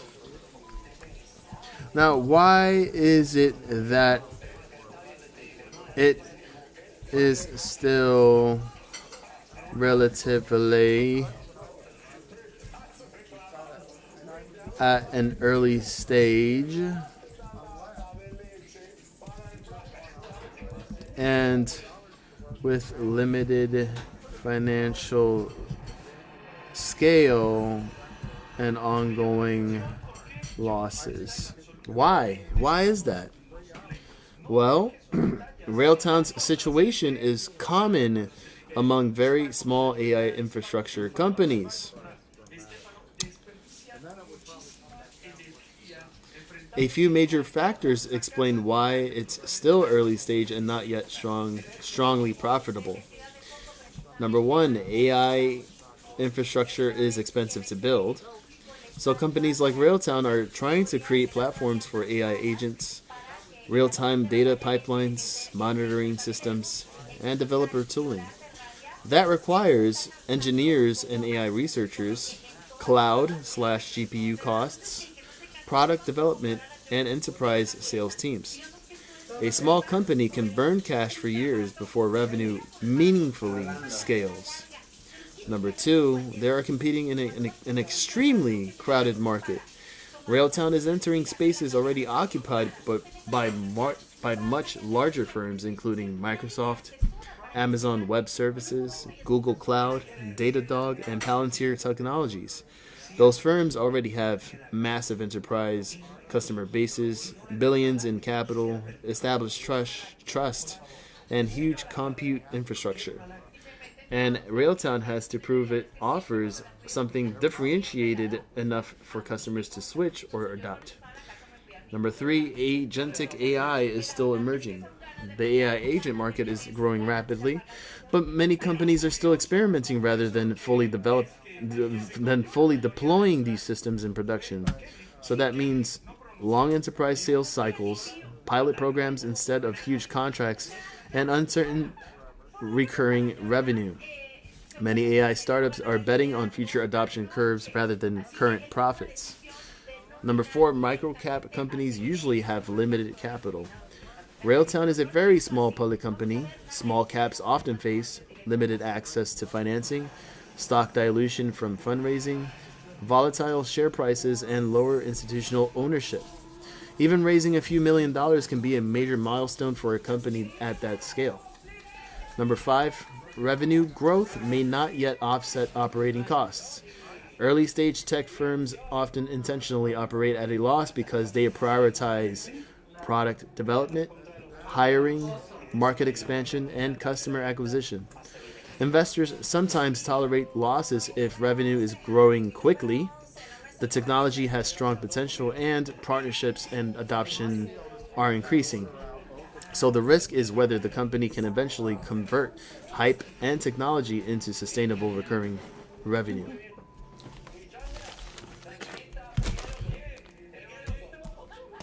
That's fine. Thank you. Number 6, AI hype versus actual monetization. The broader AI sector has attracted enormous speculative attention since the rise of OpenAI, Anthropic, and NVIDIA. But many smaller public AI companies add AI branding, announce partnerships, and launch beta products. Let me hold it right there. Let me hold that right there. Because as you know, we've seen recently one or two companies that actually rebranded with the AI on it. So if you guys can remember, what company recently did just that and shot up hundreds and hundreds of percentage in one day? Let me know in the chat right now if you can remember. This literally just happened a week or two ago.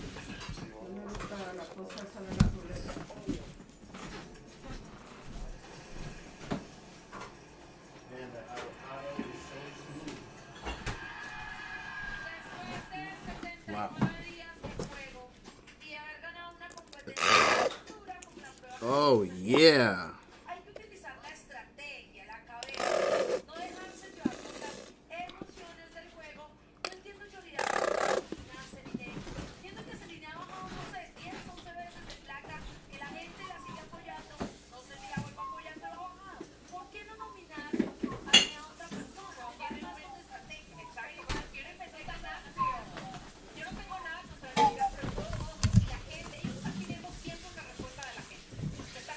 All right. If you guys can't think of any company stock, think of Allbirds. So what happened to Allbirds? Remember, there was a shoe company, Allbirds Inc. I remember buying myself a pair of their sneakers. But check out this article from 2 days ago at Yahoo Finance. Allbirds is now an AI company, and that should strike fear into anyone investing in its competition. Silicon Valley may have abandoned its favorite shoe company, but Allbirds, ticker symbol BIRD, isn't abandoning Silicon Valley. The venture capital-backed direct-to-consumer shoe company was once worth $4 billion. In March, the company sold its shoe brand for less than 1% of that value, which was $39 million. But Allbirds is like a phoenix. From the ashes of its eco-friendly shoe business, it's emerging as an artificial intelligence company. A $50 million financing agreement will help it pivot into being an infrastructure as a service cloud provider, similar to CoreWeave, ticker symbol CRWV, or Nebius Group, ticker symbol NBIS, and it comes with a fancy new name, New Bird AI. Look at that. Allbirds stock got a massive pop when it made the announcement, growing by nearly sevenfold in value. And while the share price has settled significantly lower since the announcement, it's still up about 167% from its pre-pivot price. The market's reaction to the news should put some fear in AI stock investors, especially those buying shares of businesses in the same line as Newbird, and not because the new competitor is a major threat to those more established AI businesses, but because it says something about how investors are valuing them. And we've seen this story before. This isn't the first time a struggling company has made a shift into a trending business that's completely unrelated to anything it has done in the past. Allbirds rebrand calls to mind how some companies behaved during two other significant periods in recent market history. In 2017, Bitcoin was booming. The cryptocurrency market and anything related to blockchain were attracting tons of capital. Companies were looking at how to incorporate blockchain technology into their operations to improve security or speed. And a struggling iced tea company decided that it could invest in blockchain. Thus, a microcap beverage company called Long Island Iced Tea transformed itself into Long Blockchain. I didn't even know about that either. Long Island Iced Tea, remember that brand? Do you remember that brand? Long Island Iced Tea. Long Island Iced Tea brand. Wow. Let's see. Was it? Let's see. Block. Okay. Look it up on Wikipedia. Long Island Iced Tea Corp is an American corporate based on Farmingdale, Long Island.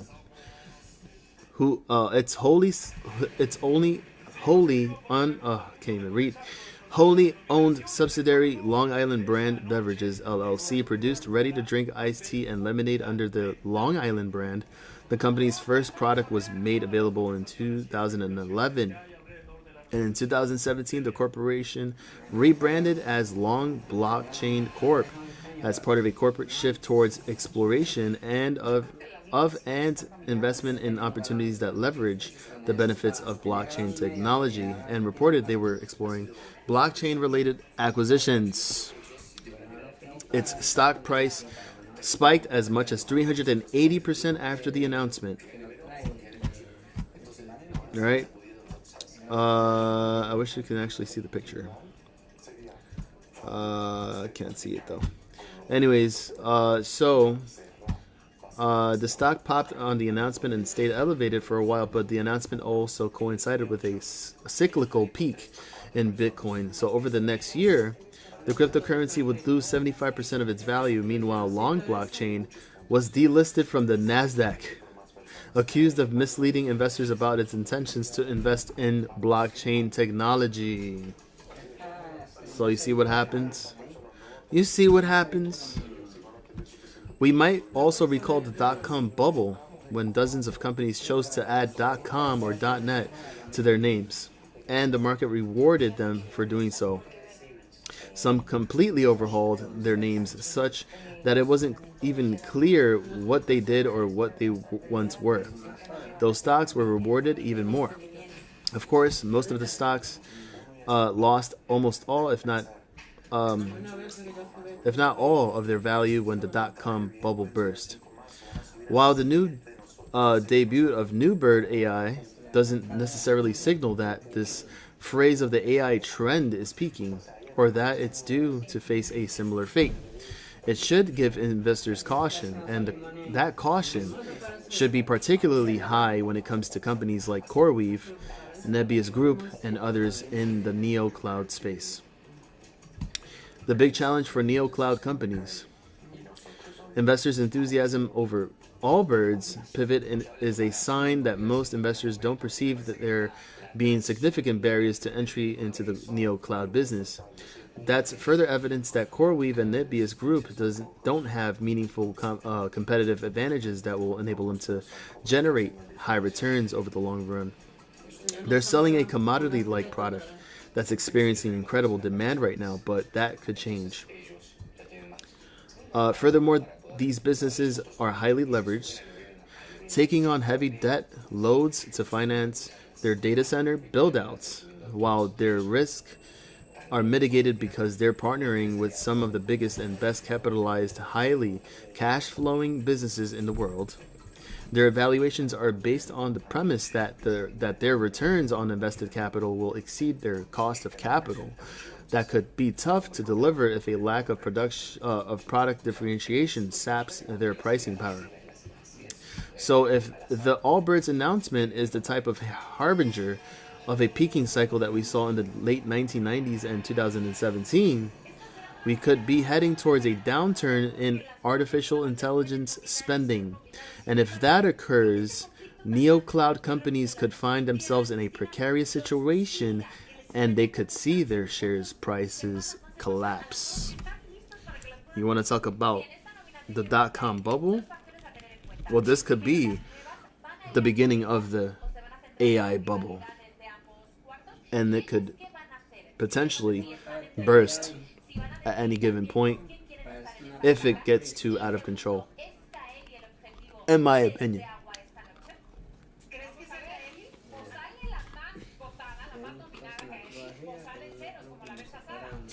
So guys,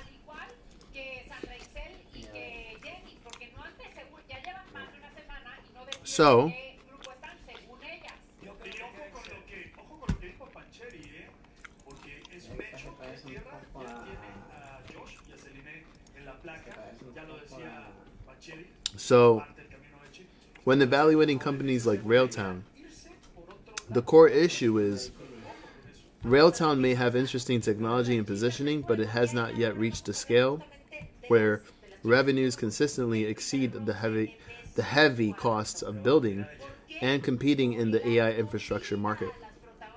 So, in my opinion, do you think it's too late for Railtown Technologies to catch up and become profitable? Not necessarily. It's not automatically too late for Railtown, but the path is difficult and highly uncertain. A company like Railtown does not need to become the next Microsoft or Palantir Technologies to succeed. Small AI infrastructure firms can still become profitable if they carve out a niche and execute well. So, what could help Railtown is find a specialized niche. So, smaller AI firms often win by focusing narrowly instead of competing broadly.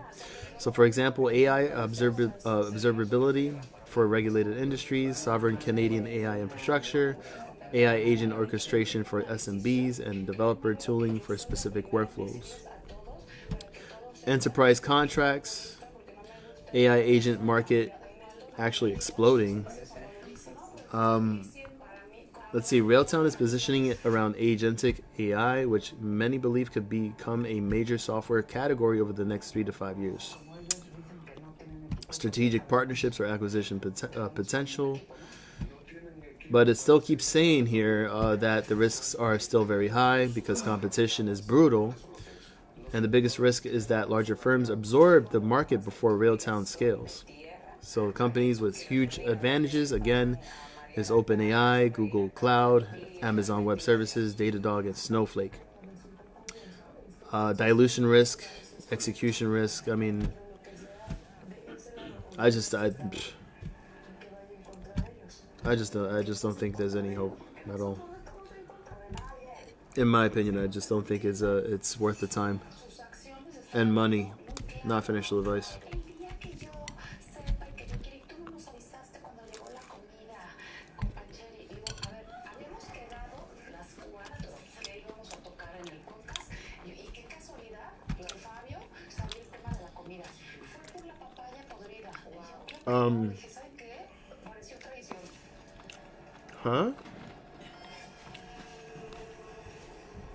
Have Foxy on for some collab on the live stream.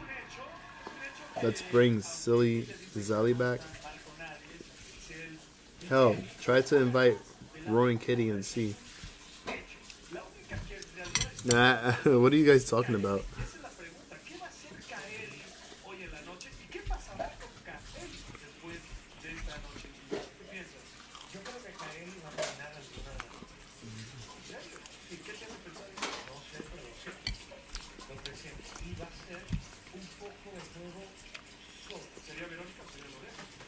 124,000. He's literally telling her to buy, also buy it in Canada.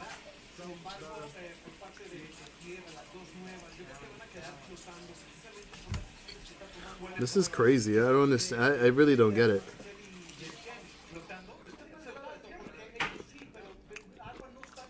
Give me a second, guys.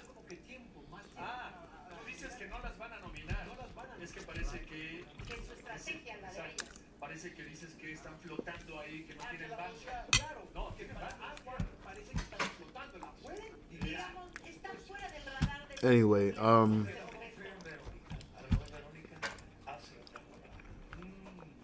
huh.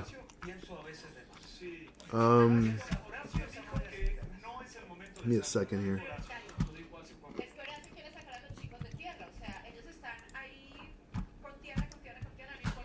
I actually wanted to look at something. GameStop. Oh, what is this? What is this?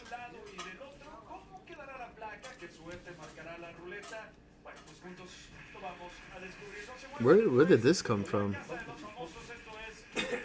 Oh, wow. Alright, I need to take this off.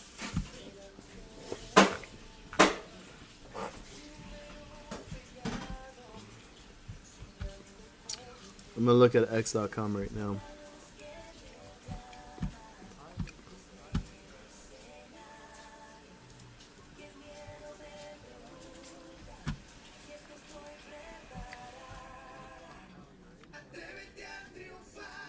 Oh, okay.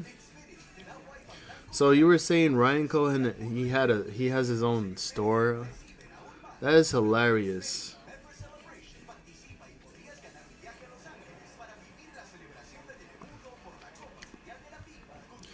What? Ryan 5050.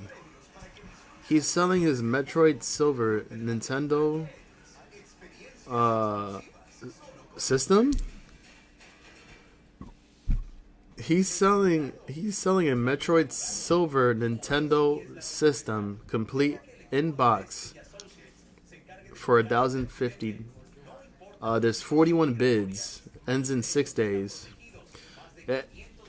Wait a minute. Okay, hold on. Guitar Hero 3 Legends of Rock for Xbox 360 for $1,000. That ends in okay. South Park Mysterion and the Coon statues for $2,325.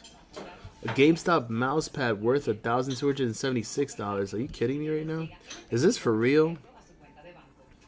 Super Mario Brothers 2 Mario Madness, complete in the box for $1,295.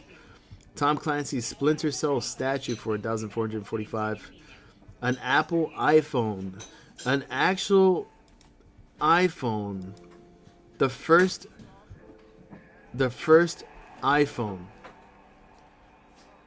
187 people watched it today. He's selling this in an auction on eBay for $4,000. Unbelievable. Look at this. Kid Dracula, Nintendo Game Boy, Konami. What does it say here?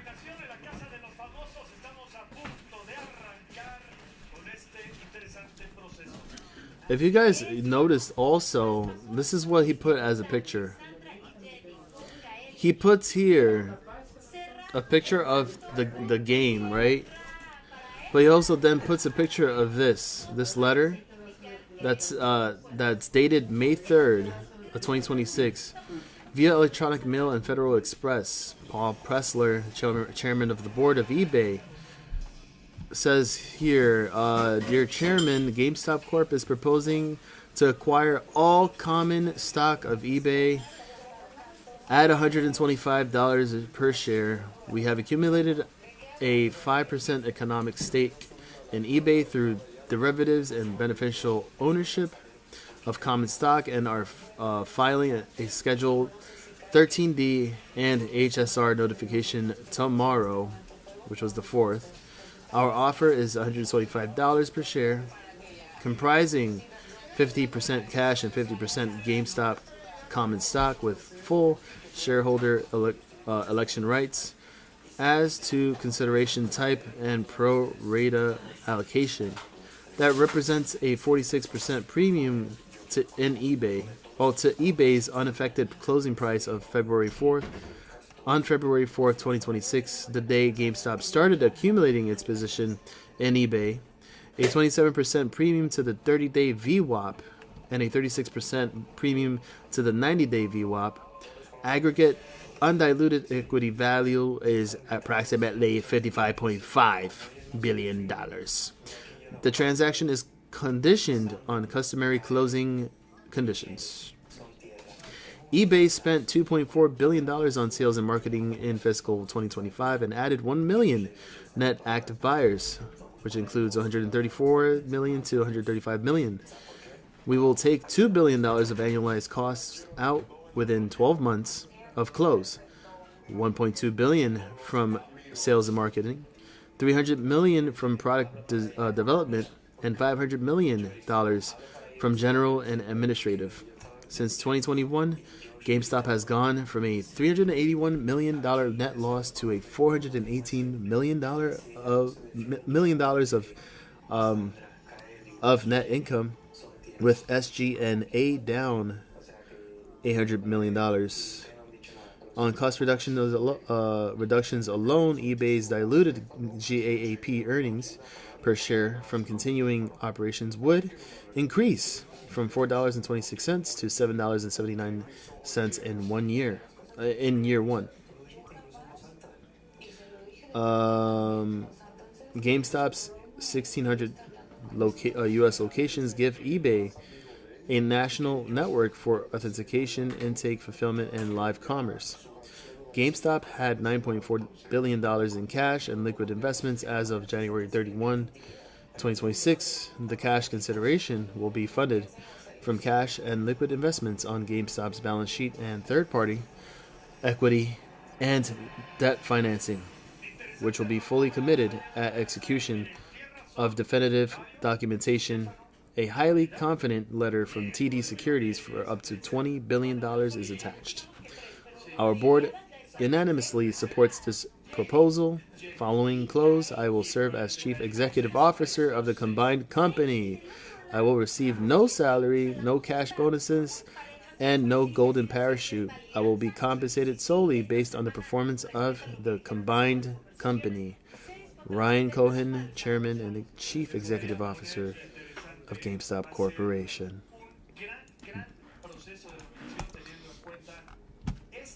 Actually, no, I hadn't gotten a chance to actually read that letter, but that says everything. That says everything. So, but isn't that something though? Every item that Ryan Cohen has listed on his eBay store comes with a picture of that whatever it is, and it comes with that letter. That is hilarious. Let's see, Game Boy. He's got Teenage Mutant Ninja Turtles 3 Radical Rescue. That is insane. Look at that, $1,575. GameStop hat for $2,570. Are you kidding me right now? Insanity. Give me 1 second. Hold on.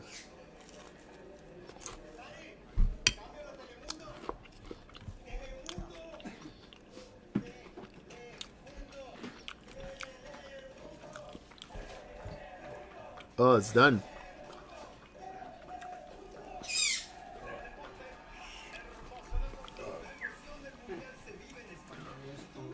He just rage quit. Anyways, so I'm here eating tostones.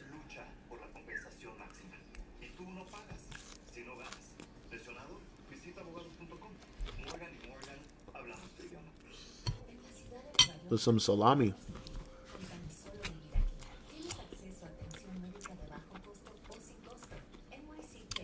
What else is he selling here, huh? He's got a 2016 Topps Now election number 16 Donald Trump Gem Mint grade 10. How did they what? There's no way.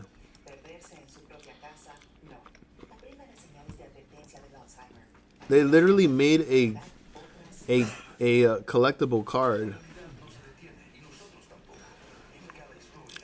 That is hilarious. Yeah, epic. I did not know that Topps actually made this. And somebody, well, maybe Ryan, I don't know, managed to grade this through PSA, and it's worth $5,200.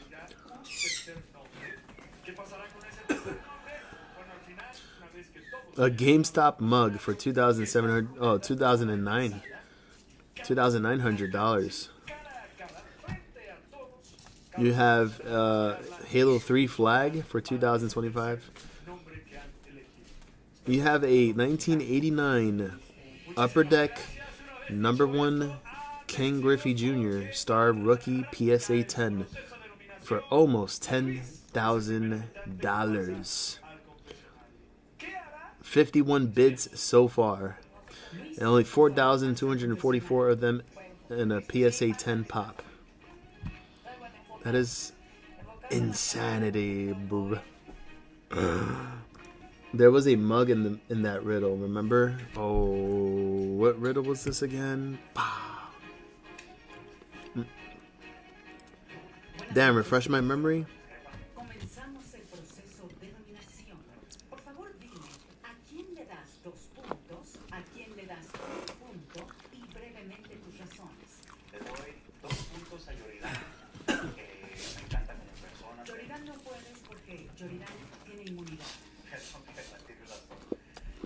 GCA, what up?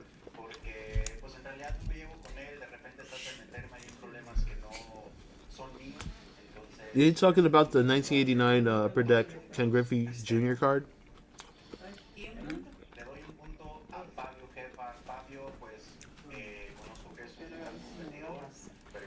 Hola.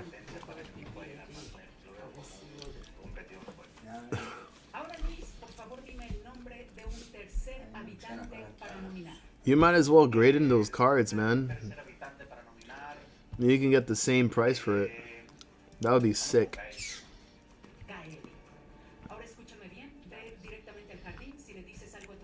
This is a 1987 OP Chi Patrick Roy 163 on the PSA 10 worth $1,125.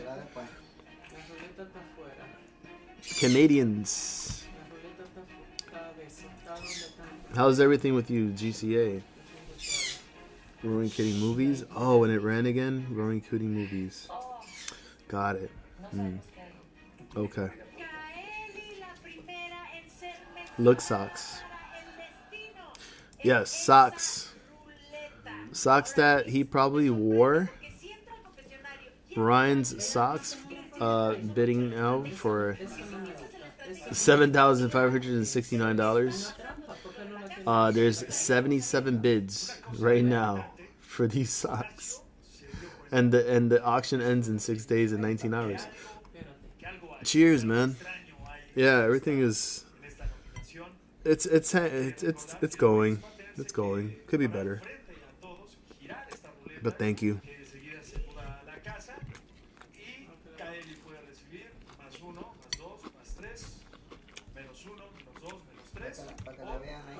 The shoes are. I knew there were New Balances. He's got New Balance shoes.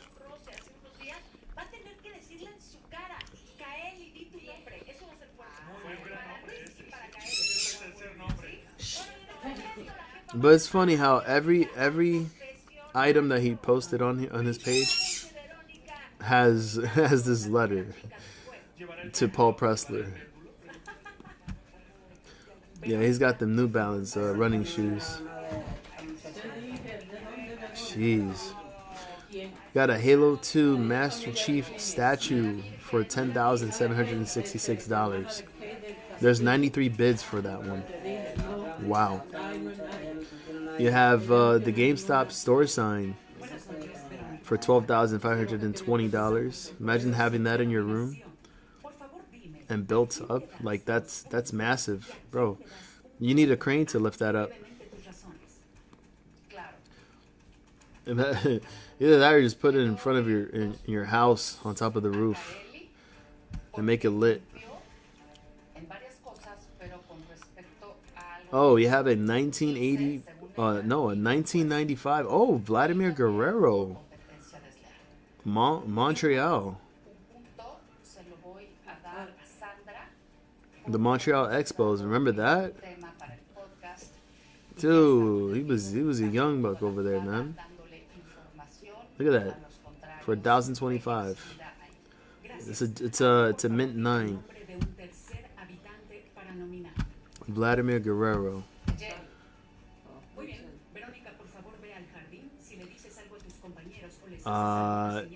Let's see. What is this? Tiley painting of Chewy.com for $7,069.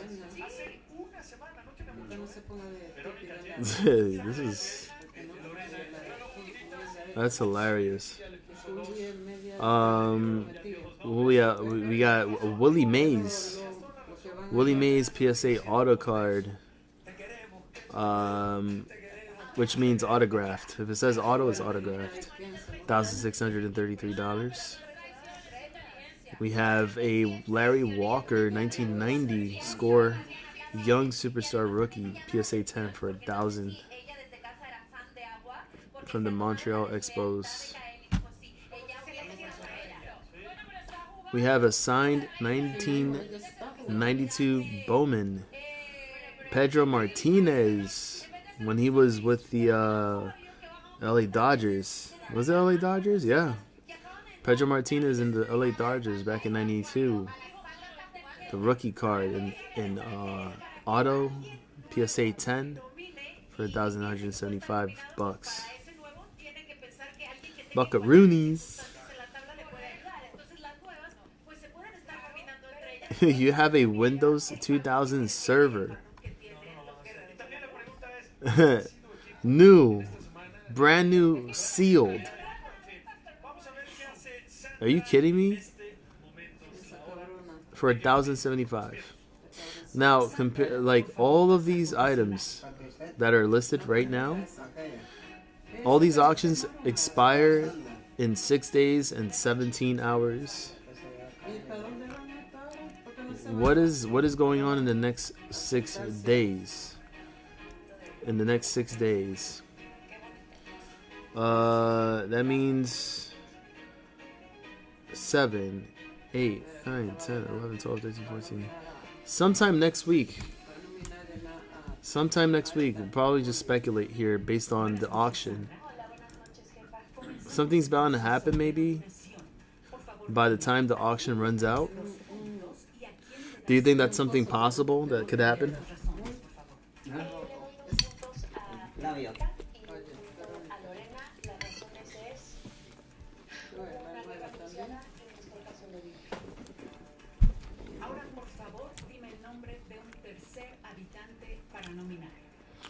Do you think that this means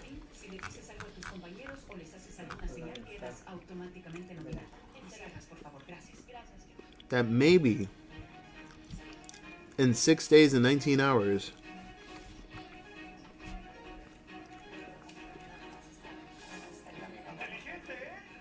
oh 6 1 2 3 4 5 6 and guess what? What day falls in 6 days and 17 hours? Look at that. In 6 days and 17 hours from now, it will be Wednesday, May 13, 2026. So now that you mentioned that,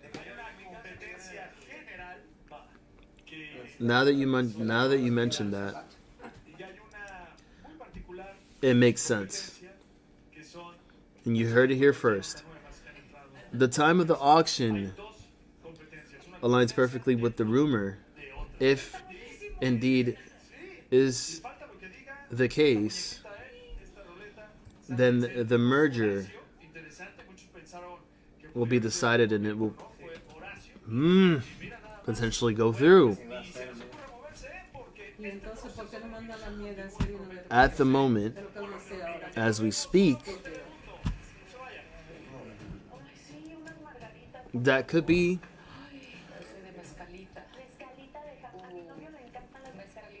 it makes all the sense in the world.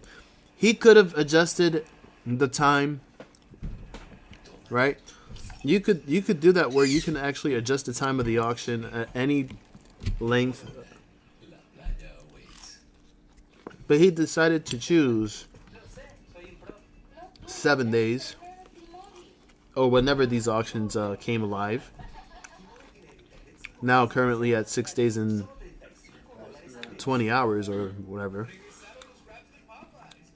And the rumor of the 13th being the merger,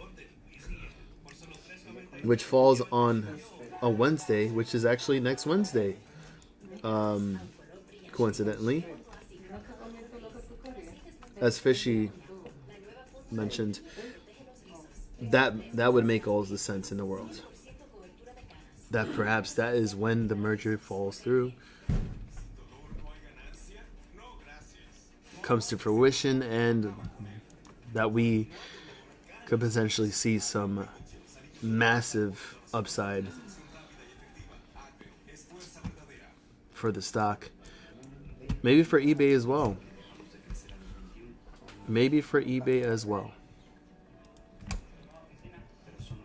eBay currently actually went up a bit here on the 5-minute chart. We can see that they both had experience. Well, actually, as a matter of fact, aside the fact that SPY is now at a new all-time high at 730. Let me see. Let me just make sure. SPY. Give me 1 second. SPY closed today at a price of 733.83 and making the new all-time high of 734.58. Isn't that crazy?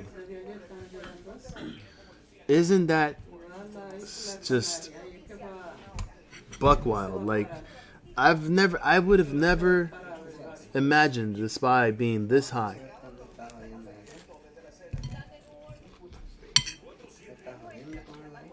That the impossible became the possible. And that they would bring SPY to new all-time highs over 700.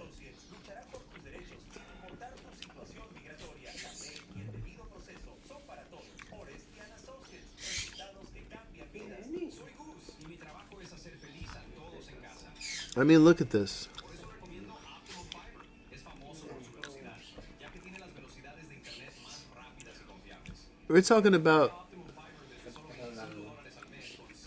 We're literally talking about over $100, an over $100 move from March 30th, when it was at a low of 629.28, to the new all-time high of 734.59 today. That is quite shocking, at the same time alarming, to others. How does this make any sense?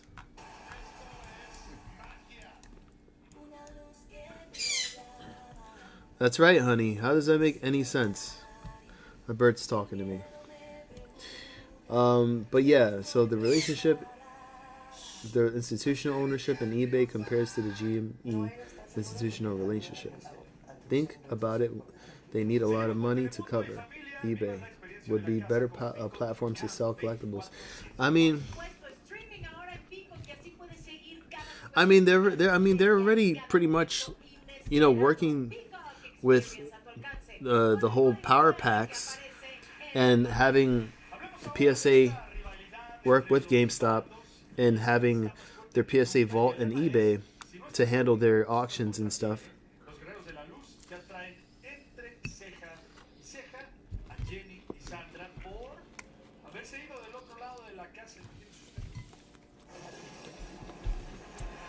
Which makes sense. It makes sense too.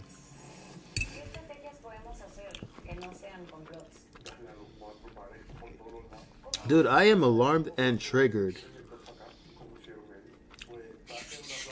And now we have a gap. There is a gap.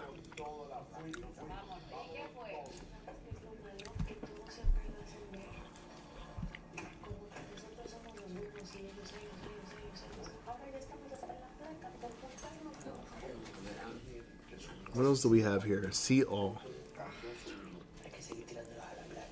See all. Is this all right? Yeah, this is all his. Oh yeah. Come on.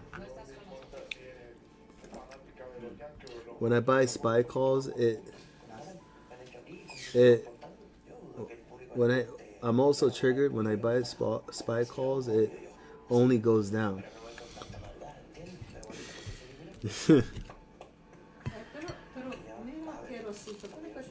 God. I don't even look at SPY anymore. I don't even dare to do options for SPY anymore.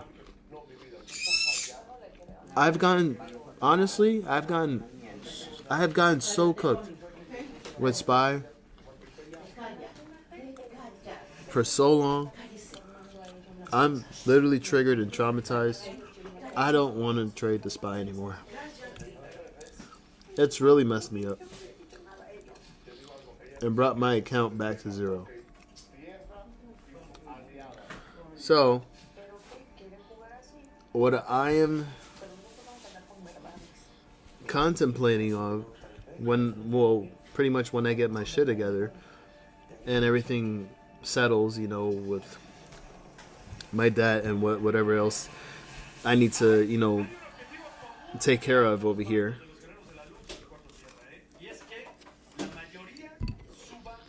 I am going to probably, most likely, most definitely look into the VIX. I want to look into the VIX so bad because I know at some point the VIX has to come back up again. It's been affected by the big rise of the SPY. I gotta tell you, it looks really close to being at the bottom of where it was a long time ago, back in December of last year, where it was at pretty much around $15, $16. VIX approaching those levels would be something to look forward to. I'm gonna wait until it actually comes down. Trump is slowly coming out of my body right now. The voice is coming out. I haven't quite, brought him into the stream. It's been a little difficult. I've been having some difficult time, really difficult times, and I kind of, just got a feeling. I got a feeling. I got to tell you, the feeling is great. It's huge. And I really like the VIX. I really like the VIX where it's at right now. I've never seen anything like that anywhere near the bottom. If I could see the VIX pull back down a little lower towards the $15 level, I may consider going into some calls.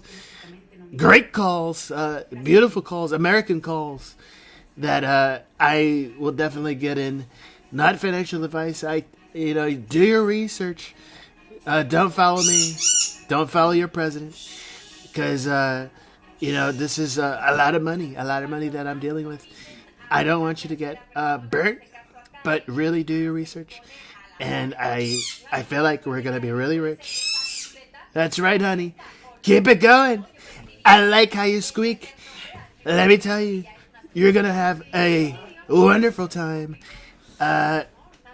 Very, very wonderful.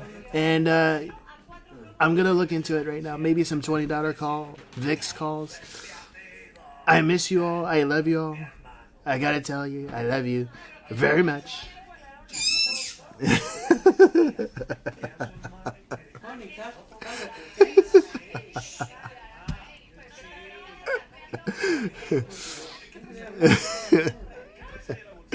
So in terms of that, I got to see what we're dealing with here, because VIX is approaching those lows. When at a certain point when it was falling back in March 9th, we seen the VIX reach a high of $35.30, and now it's back to half that, down, closing at $17.39. Again, I would like to see this back down around the $15 level as support, maybe even lower than that, where if and when the situation gets better for me, and I saved a little bit here and there, then I would consider starting VIX calls, right? Again, not financial advice. This is something that I am suggesting to my own, and what I think I could be doing. I want to say it makes sense to me, because we've never seen the market rise so much in such a short time.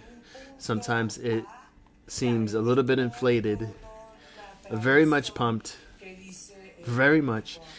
And to me, it doesn't make any sense. I feel like it's just one of those moments that the SPY goes through, where you get a huge pump in a short time, and then you have a big fall afterwards. Something would have to happen in between that, in the midst of all of that, and then we see a huge dumpster fire crash type of action on the SPY, and therefore that's where you would then hypothetically take advantage of the VIX, as you would probably see a huge, massive spike, bigger than what I've seen in over 20 years that I can't see anymore. A big, huge spike. And I feel like it could be profitable, in my opinion. What do you guys think about that? What are your opinions? Put it down in the chat below. I want to read what you say. Please be honest. What would you do in this situation? Because it can't pump any much longer than this. It's too much money that's been pumped.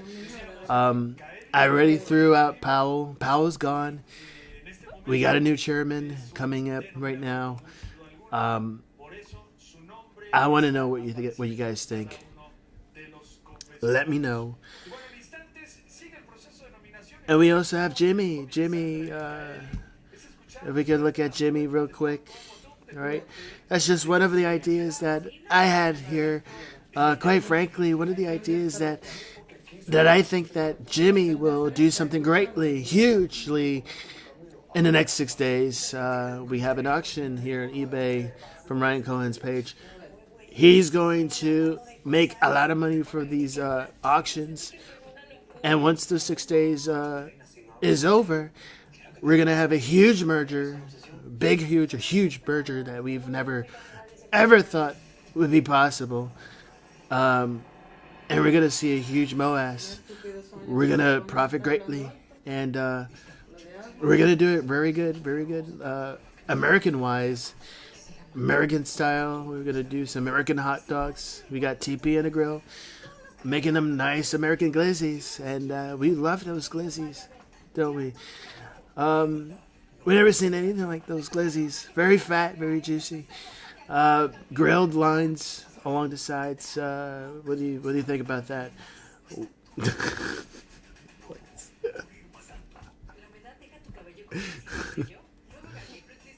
So, let me see. Let me catch up on the chat. American calls. I like how you squeak. You're agreeing on GME. Yes. I'm trying to find GME, and if you guys have warrants are slowly trying to make a comeback here. All the EMAs here trying to turn back up. GameStop warrants are now $4 a share. In the after hours, $4.08. It looks like it's wanting a leg up. The highest it's ever been is $4.48. Quite surprised to see that from those warrants. In general, looks like an uptrend to me. Also, from that high of $5.99, you could also see that there is an uptrend there. Could it follow this supposed flag or whatever is that I just put here on the daily chart? Maybe.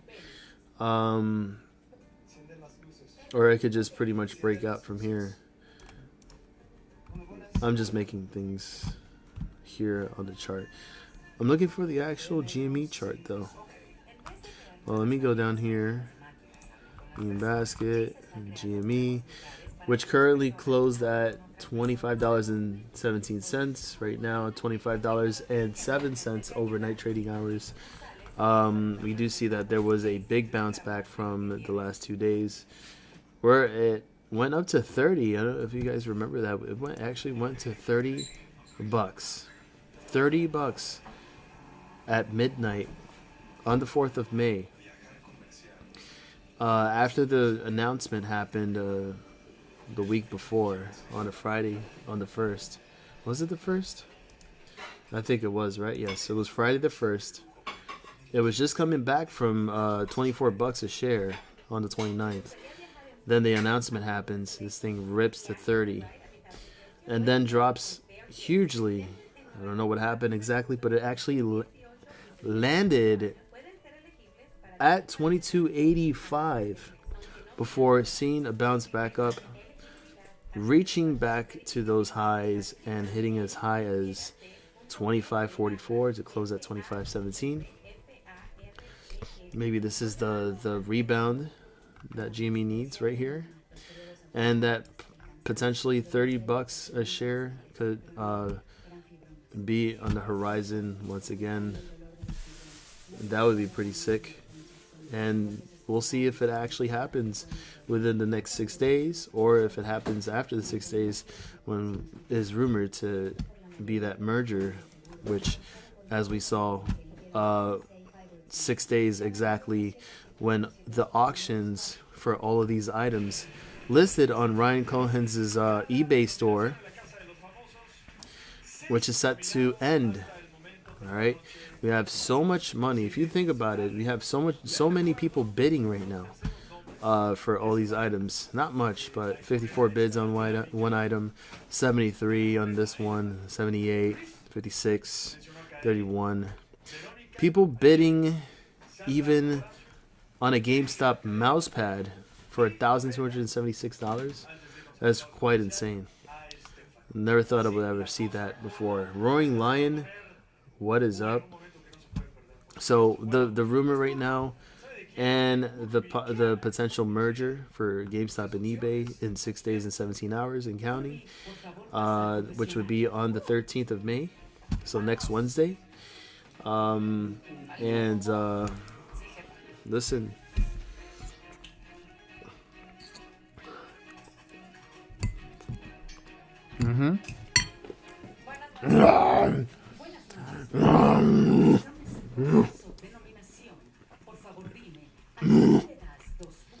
Hello, hola. Hola, León, hola. Oh yeah. So I know I haven't really looked at how you call it. Hold on. 1 second. Ahora dime el nombre de un tercer habitante para nominar. Un tercer habitante para nominar, sin duda alguna, sería Estefan. Gracias, Kirby. Por favor, ve al jardín. Si dices algo o haces alguna señal, quedas automáticamente nominada. No hay manera. No digo nada. How's everything with you, Roaring Lion? Roaring Lion 1? New account? So when you guys make money on the MOAS, are you gonna buy that mouse pad? Probably buy the GameStop hat. Yeah, that GameStop hat looks pretty cool and all in black with 69 bids. How do you like that number? Is this a snapback too? I think it's a snapback. I usually like snapbacks. Material looks pretty cool too. Material looks like there was something here, like a crown, or I don't know what it is, but I feel like there was something here. For Ryan to get his pay package, GameStop needs to hit $220, so we're looking at it 10 times at least. Well, good observation there.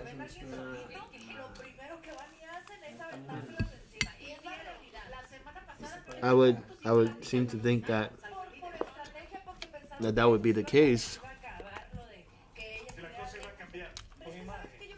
Let's see.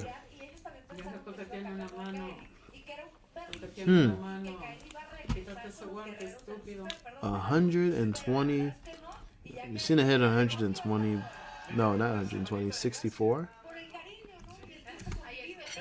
220 though.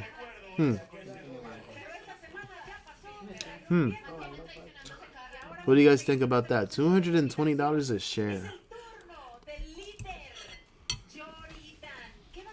Does it have the capability of reaching that high? And this is after when he had the split and stuff like that, right?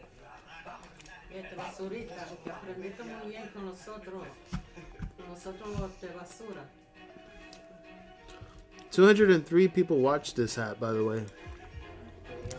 That's insane.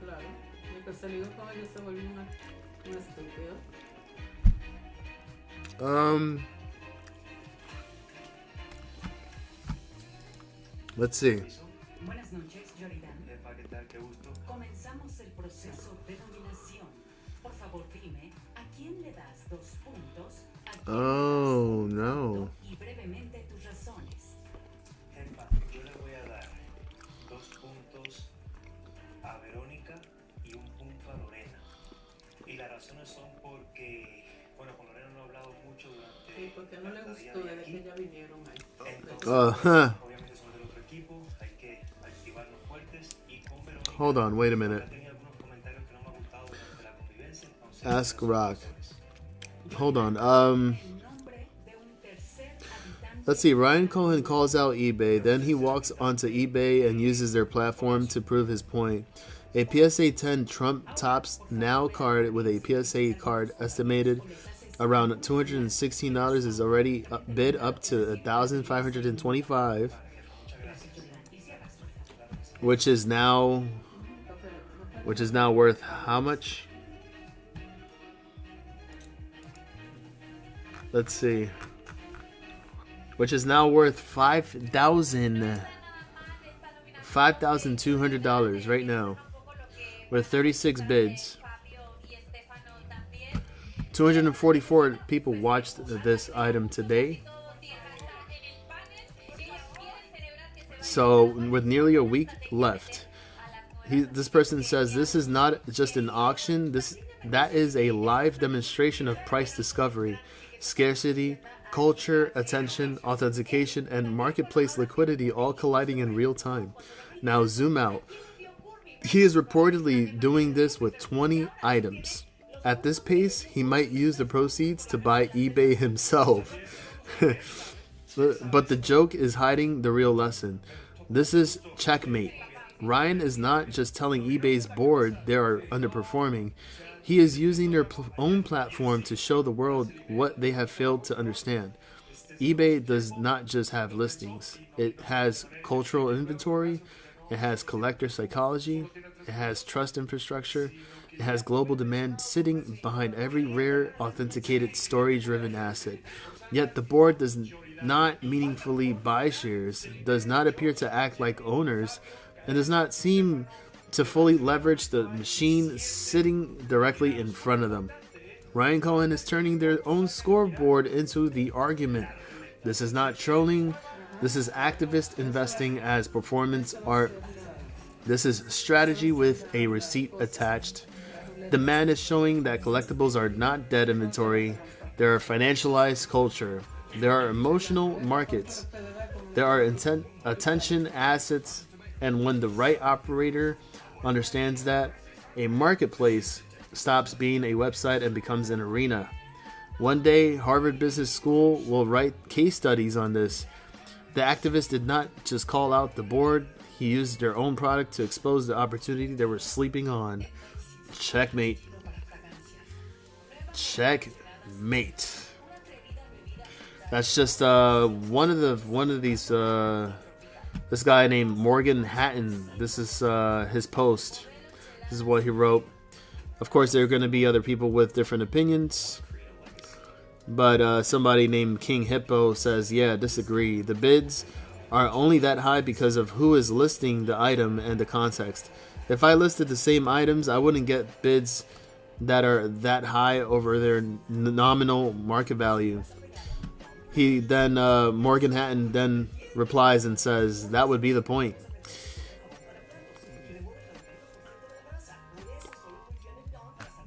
So, let's find out what you were talking about here.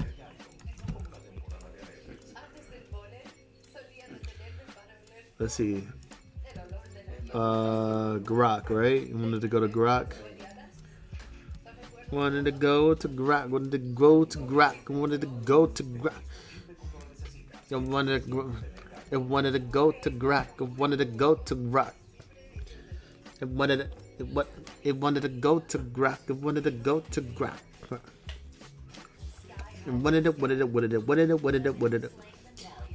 Oh, by the way, look at this post here. On phone with customer support, eBay. Please respond, eBay. You've reached the amount that you can list this month. It says here, you've reached the amount, which is $50,000 that you can list this month.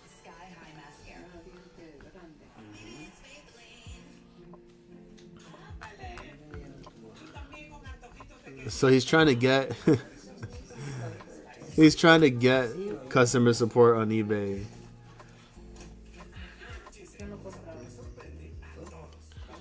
Why would you put a cap of $50,000 on things that he can list for a month?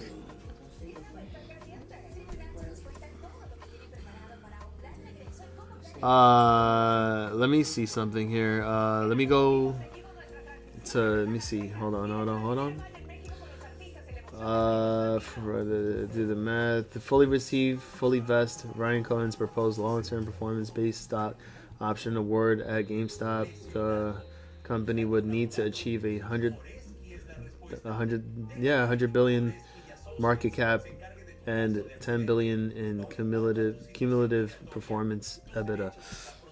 Required share price $223 a share. Sustained 60-day average.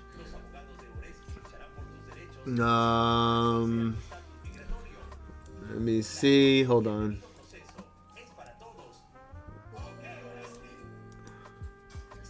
Give me 1 second here.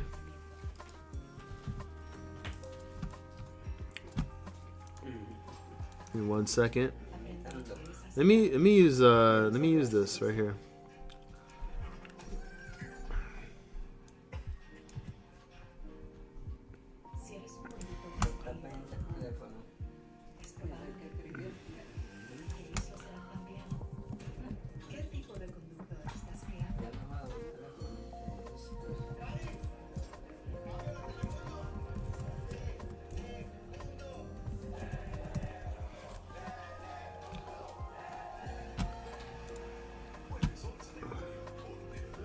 All right, here we go. All right, this is what I put it on ChatGPT, Roaring Lion. Hold on, give me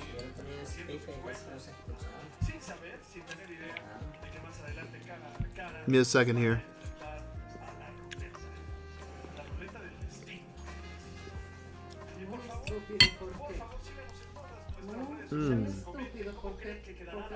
Give me 1 second here.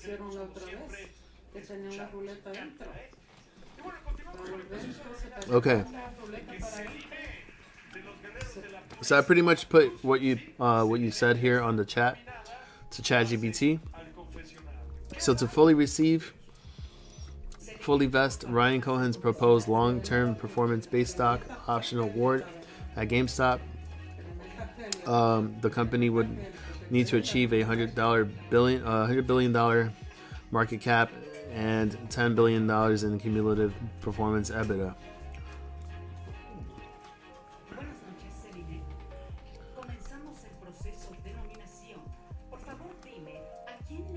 Yes.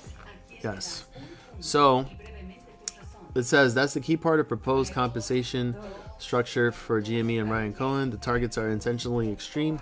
The proposal essentially says Cohen receives stock options only if GameStop reaches $100 billion market cap, $10 billion in cumulative adjusted EBITDA. Those are not ordinary executive bonus targets. They imply a complete transformation of GameStop's business model and profitability profile. For perspective, a $100 billion valuation would place GameStop among major established consumer tech or gaming companies. Historically, GameStop's market cap has fluctuated dramatically but has generally been far below that threshold.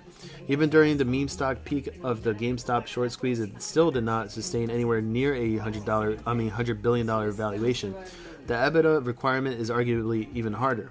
Cumulative EBITDA target equals $10 billion USD. EBITDA measures operating profitability before interest, taxes, depreciation, and amortization.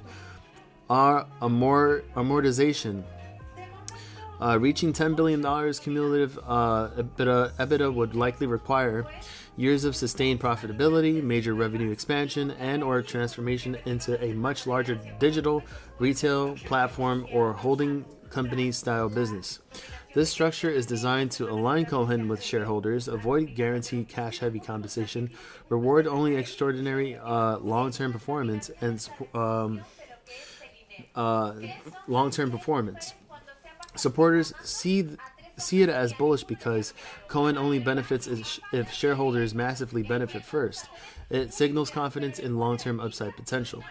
Critics argue that the targets may be unrealistic. Market cap-based incentives can encourage speculative valuation inflation, and EBITDA targets can sometimes be adjusted accounting sensitive. At a $100 billion valuation, depending on share count dilution over time, GME's share price could theoretically imply prices far above current levels. Market cap equals share price times shares outstanding. So investors are interpreting this proposal as a statement that management is aiming for something much larger than just stabilizing a legacy game retailer. So then how many per share would GME have to be at? Using the basic market cap formula, share price equals market cap divided by shares outstanding. So if GME needed to reach $100 billion in market cap, the implied share price would depend on how many shares exist at the time. GameStop currently has roughly 448 million shares outstanding. Using that share count, $100 billion market cap divided by 448 million shares outstanding would result in $223 per share. Assuming there's no major dilution, there's no large buybacks, and shares outstanding stayed near current levels. So here's how it changes under different share counts. Okay, so shares outstanding, approximately priced for $100 billion market cap. With 448 million shares outstanding, the share price has to be at $223. For 500 million shares outstanding, it would have to be at $200 a share. At 600 million shares outstanding, it would have to be approximately at $167 per share. And at 700 million shares outstanding, it would have to be approximately $143 per share to reach $100 billion in market cap. That's why dilution matters so much in valuation discussions around GME. So if GameStop issues more shares in the future, the per share price needed to hit the same market cap becomes lower. Conversely, fewer shares means a higher per share value. Now, 1 second. Give me 1 second.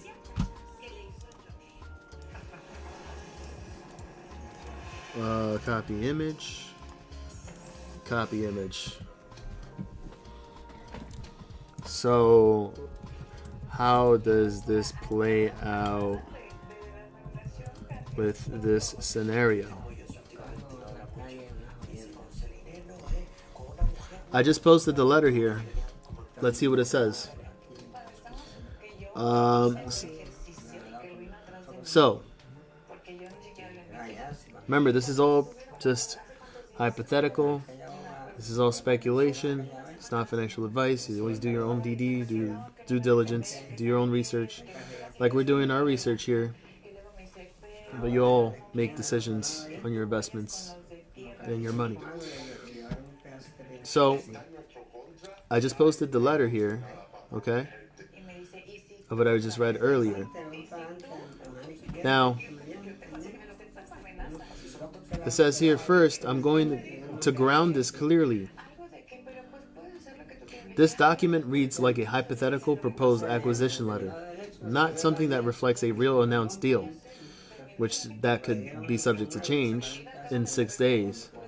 It also contains very specific forward-looking claims, which include valuation, cost cuts, financing, and board approval, which are typical of pitch-style scenarios, rather than finalized transactions. So, the right way to analyze it is, if this structure actually happened, what would it imply for GameStop? Okay, so number one, you guys ready? Let's get into it deep. So the deal structure as written in that letter to the CEO of eBay from Ryan Cohen, the letter says, GameStop acquires eBay. The price is $125 per share. The consideration is 50% cash and 50% GameStop stock. The implied equity value is at $55.5 billion.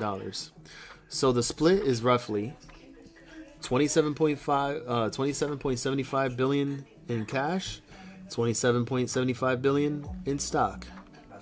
So number two, what the stock portion actually means for GME. So to pay $27.75 billion in stock at $125 per share, $27.75 billion in stock divided by $125 per share equals 222 million shares issued. So GameStop would issue roughly 222 million new shares. You see that? which comes to number 3, dilution impact.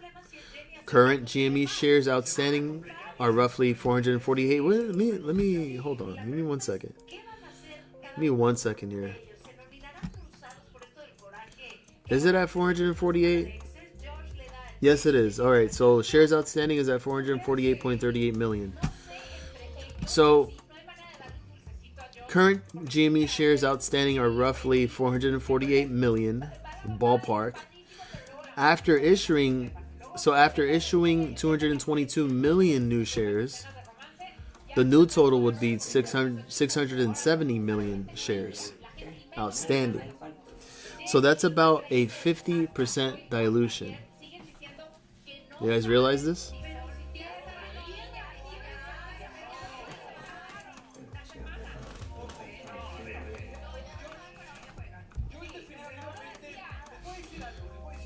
So you know what's funny? Because look, so 222 million shares issued, which would bring the new total of shares outstanding to 670 million at $125 per share. So shares outstanding at 600 million is $167 per share. At close to 700 million, that would bring it to $143 per share. So this was actually close to that amount.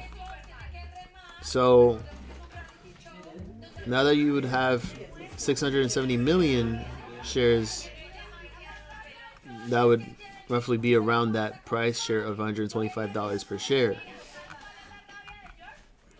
So even if the deal adds value, existing shareholders are splitting ownership much more broadly.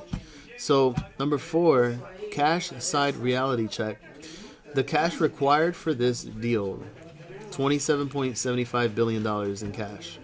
But the letter claims that they have $9.4 billion in existing cash, which includes the $20 billion in financing from TD.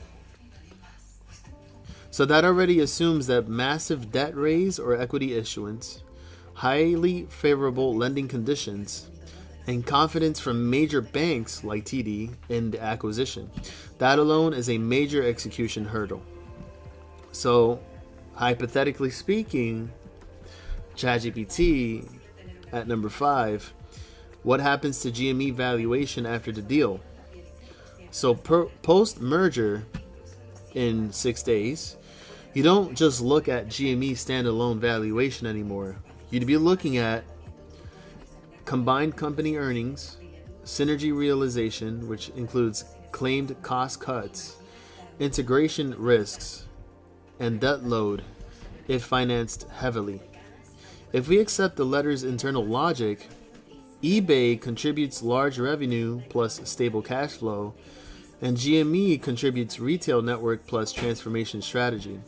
But the markets would immediately re-rate it based on reality check factors, which include integration risk, which is very high, execution credibility, which is critical, dilution, which is significant, debt burden, which is potentially large, and synergy skepticism, which markets usually discount aggressive synergy claims. So at number 6, what this means for GME share price, even though the letter quotes $125 per share deal pricing, that is a transaction price assumption, not a post-deal trading price anchor. So post-merger share price would depend on combined earnings power, final share count of 670 million shares outstanding estimate, the debt that's being taken on, and whether synergies actually materialize. So $125 a share in the letter is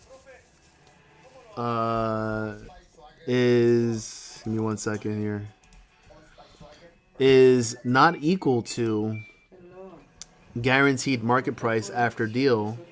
It's just the valuation assumption used for the offer. So number 7, the bigger picture here which is important, is if you connect this back to your earlier question about the $100, I keep saying $100, the $100 billion market cap requirements.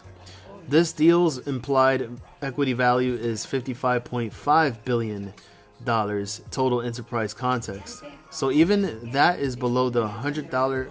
I keep saying that.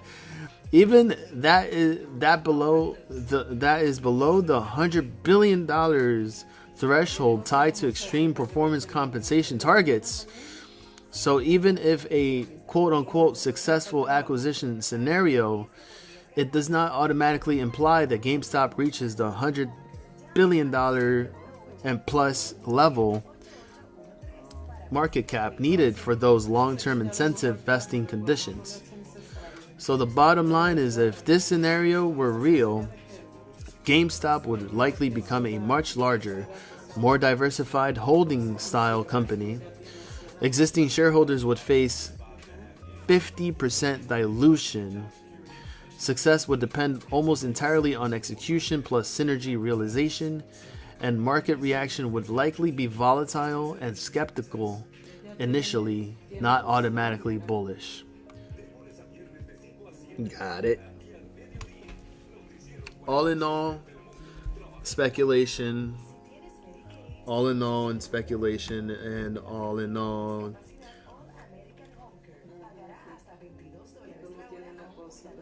All research purposes, educational purposes, not financial advice. So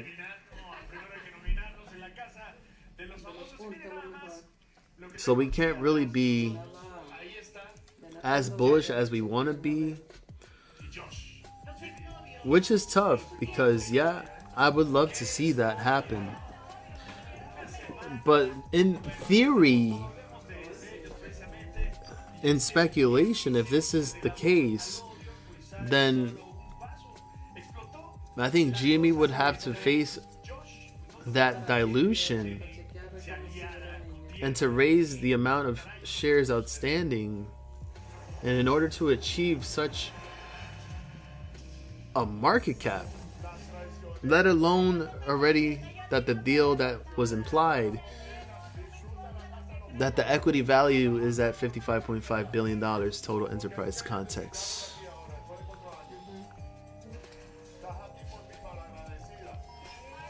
Everything would have to fall into place, but then time is another thing too. The timing for everything. So if, let's see. Actually, you know what? Let's put that question in too. Fishy had questioned if shorts need to return shares. Does shorts, do shorts need to return shares of GME and eBay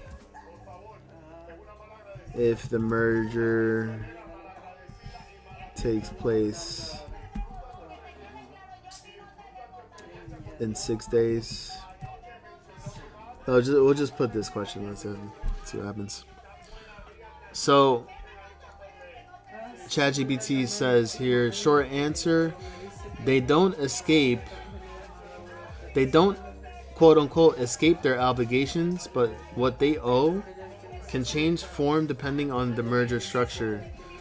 So ChatGPT separates it cleanly for GME and eBay. So number one, what shorts normally owe, if you short a stock, you must eventually return the same economic value of what you borrowed, either shares or cash equivalent in corporate actions like mergers. So shorts don't quote unquote own shares, they owe a repayment obligation. So what happens in a merger? The general rule in most mergers, if company A acquires company B, B shareholders get cash, stock, or a mix. B shares stop trading after completion, and shorts in B must close or are converted into new obligations. Number 3, in this specific scenario, GME acquiring eBay, if the deal were structured as described, shorts in eBay, they would not need to locate old eBay shares anymore after closing. Instead, their short position is converted into the merger consideration, so they owe the deal value per share of $125 mix of cash and GME stock. So effectively, eBay shorts get cash settled into the merger terms, so they don't get to keep a short on a defunct standalone eBay equity.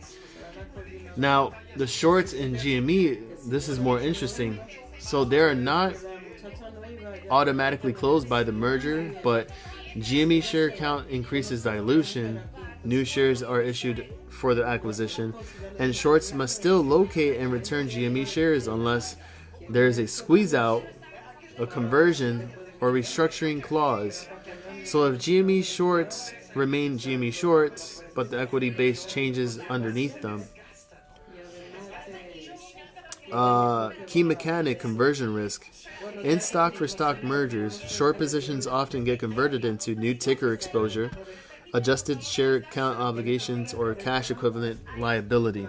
So shorts are not freed, they are redenominated into the merged structure. Number 5, important misconception to avoid. A merger does not automatically trigger a forced short squeeze.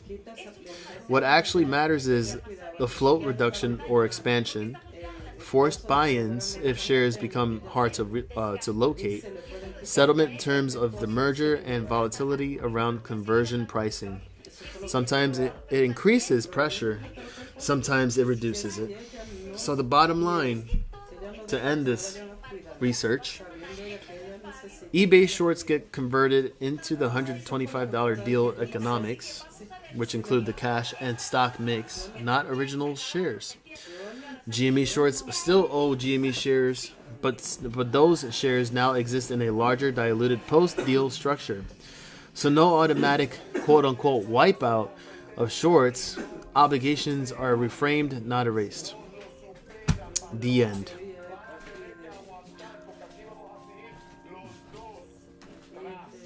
Yes, sir. Eric, thank you. Yeah, thank you for being here, of course, and that goes with that goes for everybody else that's here on the stream.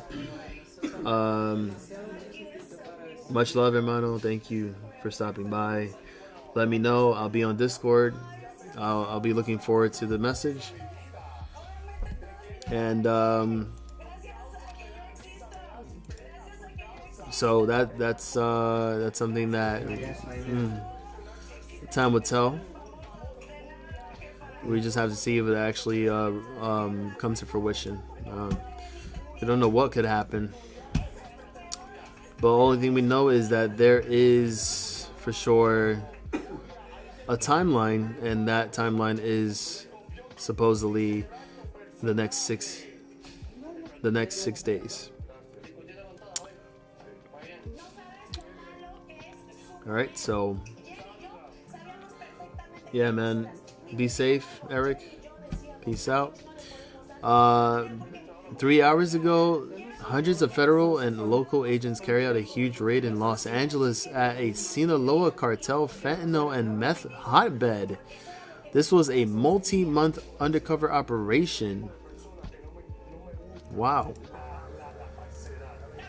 This happened in LA a few hours ago.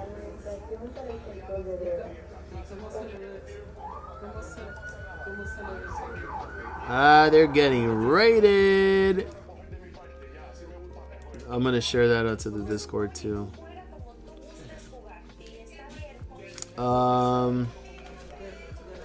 Let's see. ABC News.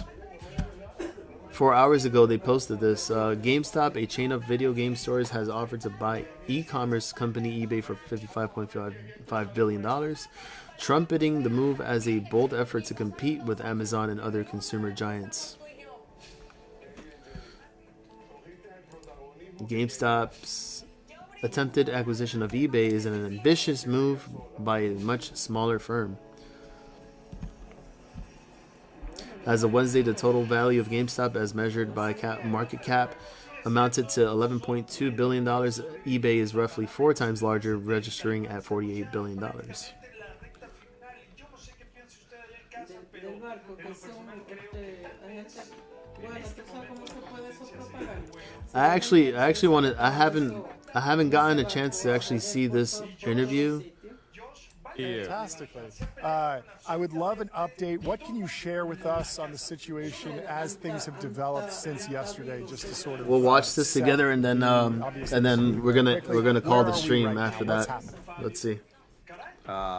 We made an offer yesterday, $125 a share. And half cash, half stock.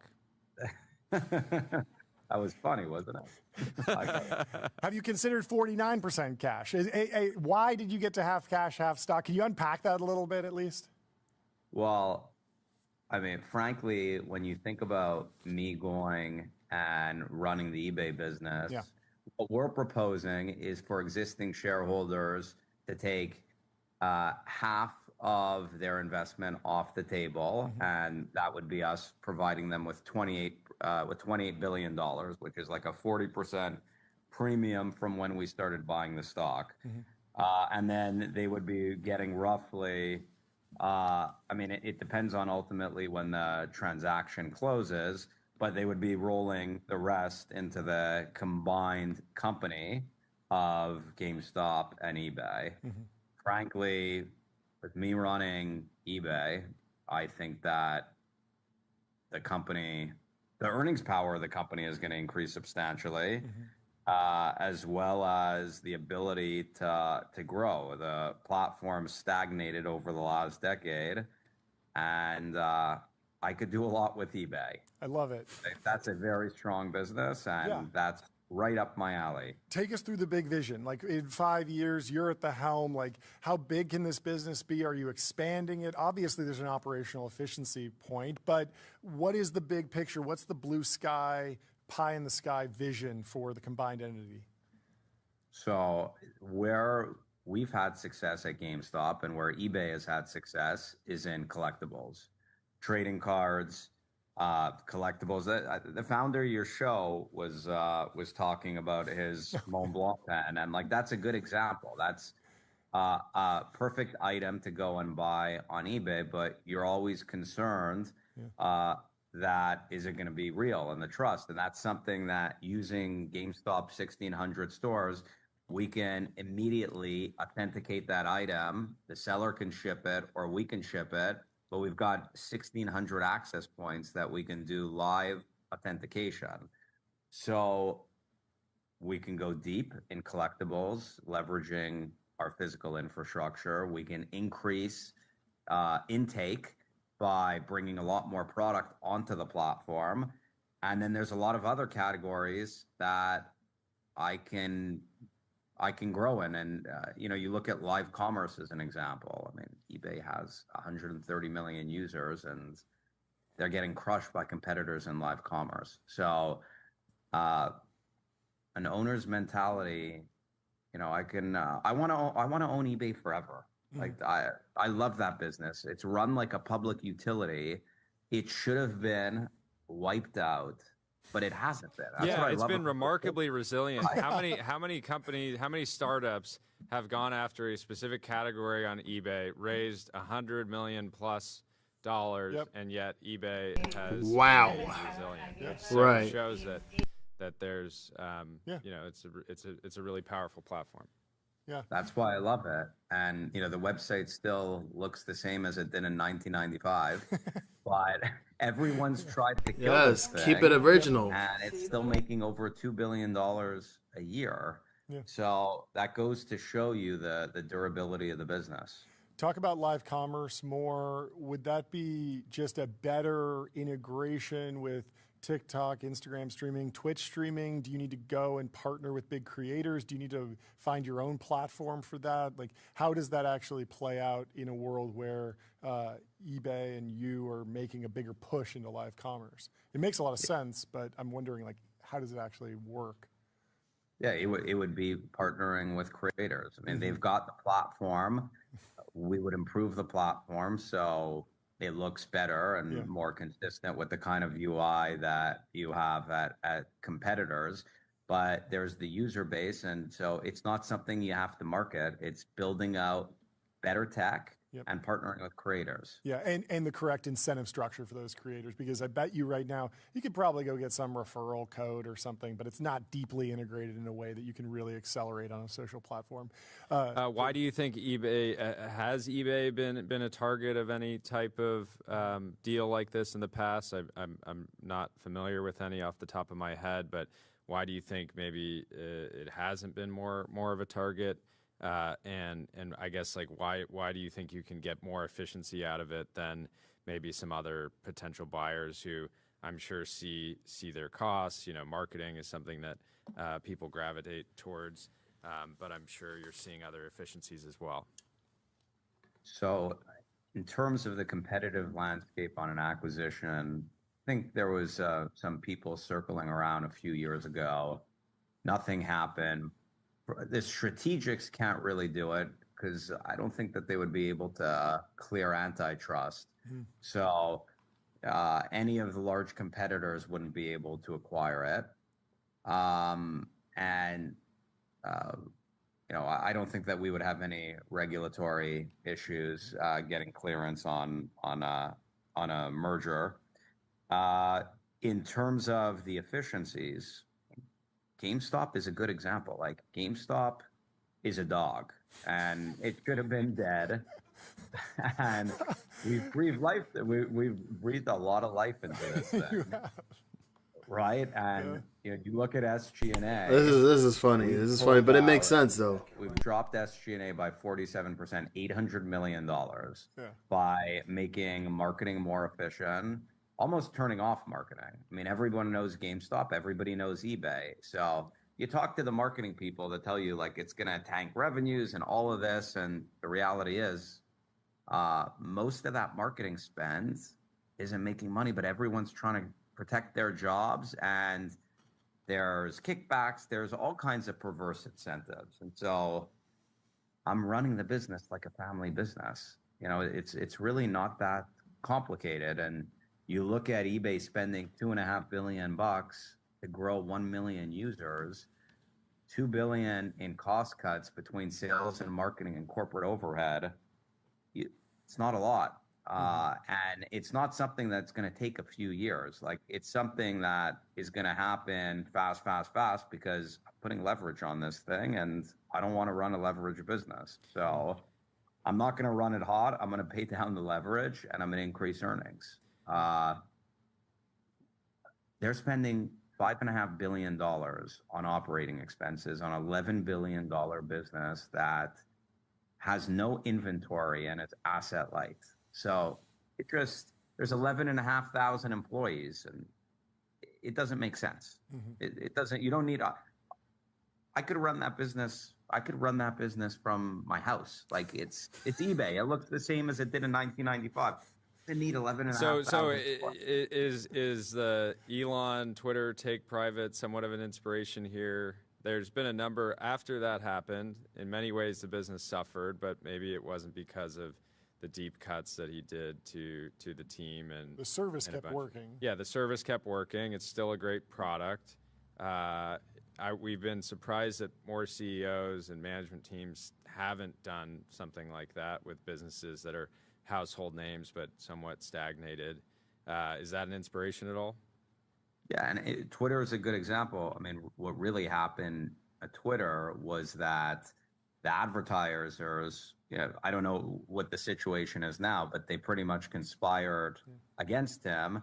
And, it had nothing to do, my understanding is it really had nothing to do with the cost cuts, more of just the advertisers conspiring against him because of the demented political landscape and the fact that people apparently are against freedom of speech. And so like you look at the usability of the platform, and the teams, the engineering teams are much smaller and they're innovating a lot faster. So it's actually the opposite. The more people you add, the more you slow things down. And the fewer people you have, the more it's like a startup. You got to always be in startup mode, and you build big teams and nothing gets done anymore. Do you think LLMs will be a tailwind for eBay over the next decade? It feels like for the long tail of commerce, you're trying to find really specific items. It feels like LLMs and people doing research in these products could be catalysts for the business. Maybe there's things on eBay that would be tough to find, but if I'm really getting precise around prompting or running these sort of agentic searches, maybe I have a higher likelihood of purchasing something. Yeah, I mean, I think about all of the things that can disrupt the business in the future, and I think that eBay is the kind of business where the future of the business model is more certain than most tech businesses, and that's why it's done so well. And there's been such a lack of innovation, yet it hasn't been able to be disrupted. So I would expect that to continue to be the case. If it doesn't materialize as an M&A, are you looking at a board seat? You have a position. Will you be more active in a non-M&A scenario? Yeah, I mean, I'm gonna do whatever we need to do to protect our investment and to improve the business. But the goal here isn't to be an activist. The goal is, I want to own eBay. I want to run eBay. Like, I want that to be my baby. I want to build something much larger, and cost cutting, frankly, is the way to make the business more efficient, to pay down the debt and to innovate. But when I think about what I can do with eBay in the future, like, look at Chewy. Yeah. The eBay is like Chewy on steroids. And so there's so much more runway, and it's global. Yeah. I mean, it seems like a huge opportunity. How do you want to be comped? Based on performance, 100%. Is there any tension between you and the shareholders? How do you actually create alignment there? It would be, I mean, my current compensation plan is tied to really lofty metrics, and it's based on the first tranche. I've got to double market cap, as an example, just to hit the first tranche, and the 10x it in order for it to fully vest. So seems pretty I'm not interested in, I haven't taken a dollar of salary or any bonuses. And it's funny, actually, I just got a call from my team today that said, this is how I know they hate me. They're not happy about this, by the way. The GameStop. This is the GameStop team. eBay. No, eBay is the not eBay happy. team. Okay. Yeah, after this interview, they're really not going to like me, but because they're going to find out I'm cutting marketing spend, and the board already doesn't like me because I'm calling out all the board fees. Yeah. But I get a call and they say they're calling out your personal assistant. I said, what are you talking about? And they said they went on the GameStop's career page, and they saw that there's a listing for the personal assistant, and it's all kinds of personal stuff, and that's basically a CEO benefit, and it's basically not you're using company resources personally. Mm-hmm. I pay for my personal assistant personally. I don't even pay for the company doesn't pay for my personal assistant. So they're already starting to get they're doing whatever they can. They want to fight. Has any major eBay shareholders reached out to you? Have you had, what is the general sentiment? What do you think it'll look like if you take this directly to the shareholders? I don't know. I mean, I want to own eBay at $125 a share. There's tax advantages to rolling it, but when I think about what eBay could be worth, if I'm running this business, I believe it's a heck of a lot more than $125 a share. And so I would roll 100% of the equity. He's saying that it could be a lot more than $125 per share. We'll see what happens. Yeah. What do you think of Michael Burry's critiques? A lot of people were, talking about him exiting yesterday. He doesn't believe. Have you guys chatted? I haven't chatted with Michael in a long time. I've seen he's more active than he says, his investing philosophy. So I figured his risk appetite and the leverage we're putting on, just it didn't make sense for him. But it seemed as though it was more of a trade more so than anything.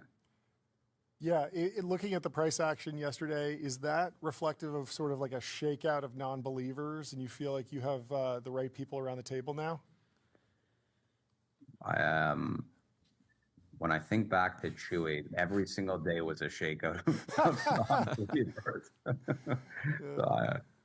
So I don't know. It's hard to diagnose the shareholder base, and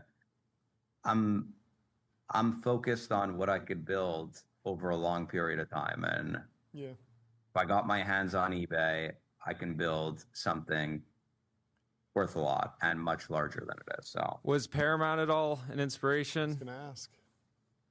I've looked at it. What they did is really interesting too. Just because a smaller company buying a much larger company, but the deal still went through, the capital was marshaled. That was something that I think was unclear yesterday for some people was, half cash, half stock. Where's it coming from? How much of this is just an ongoing conversation? And as you work through this process, you'll engage with other, pools of capital or financiers to actually put together the final package. Do you have a date that you want this to be done by? We have the cash.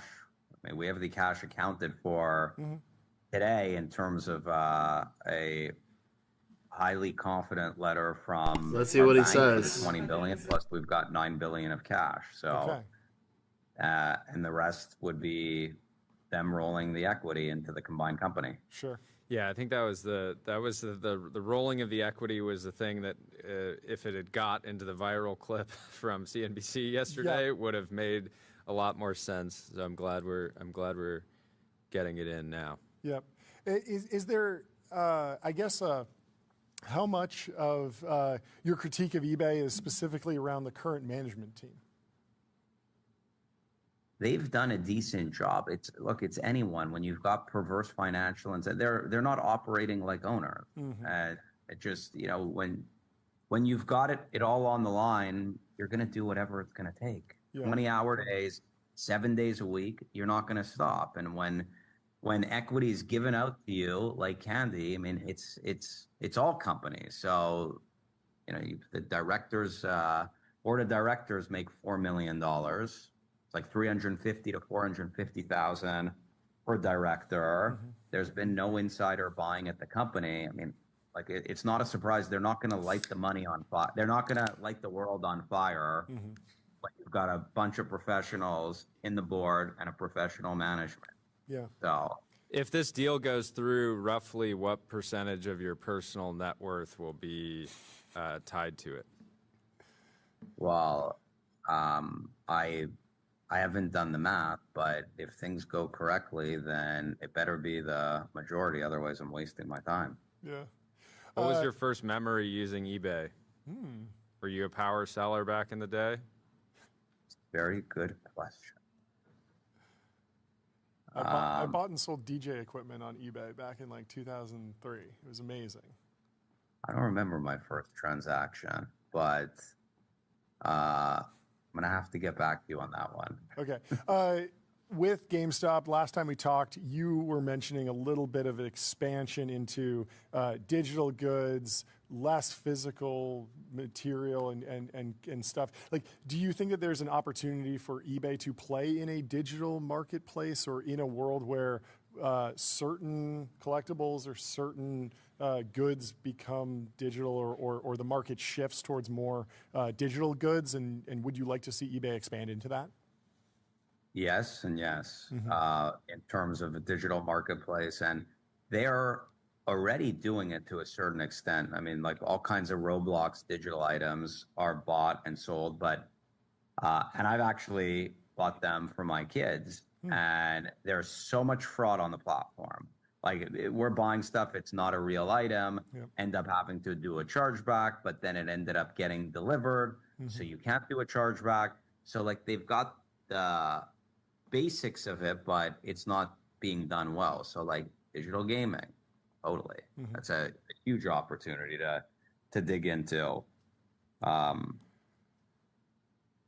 There's so much potential. On digital stuff, I guess.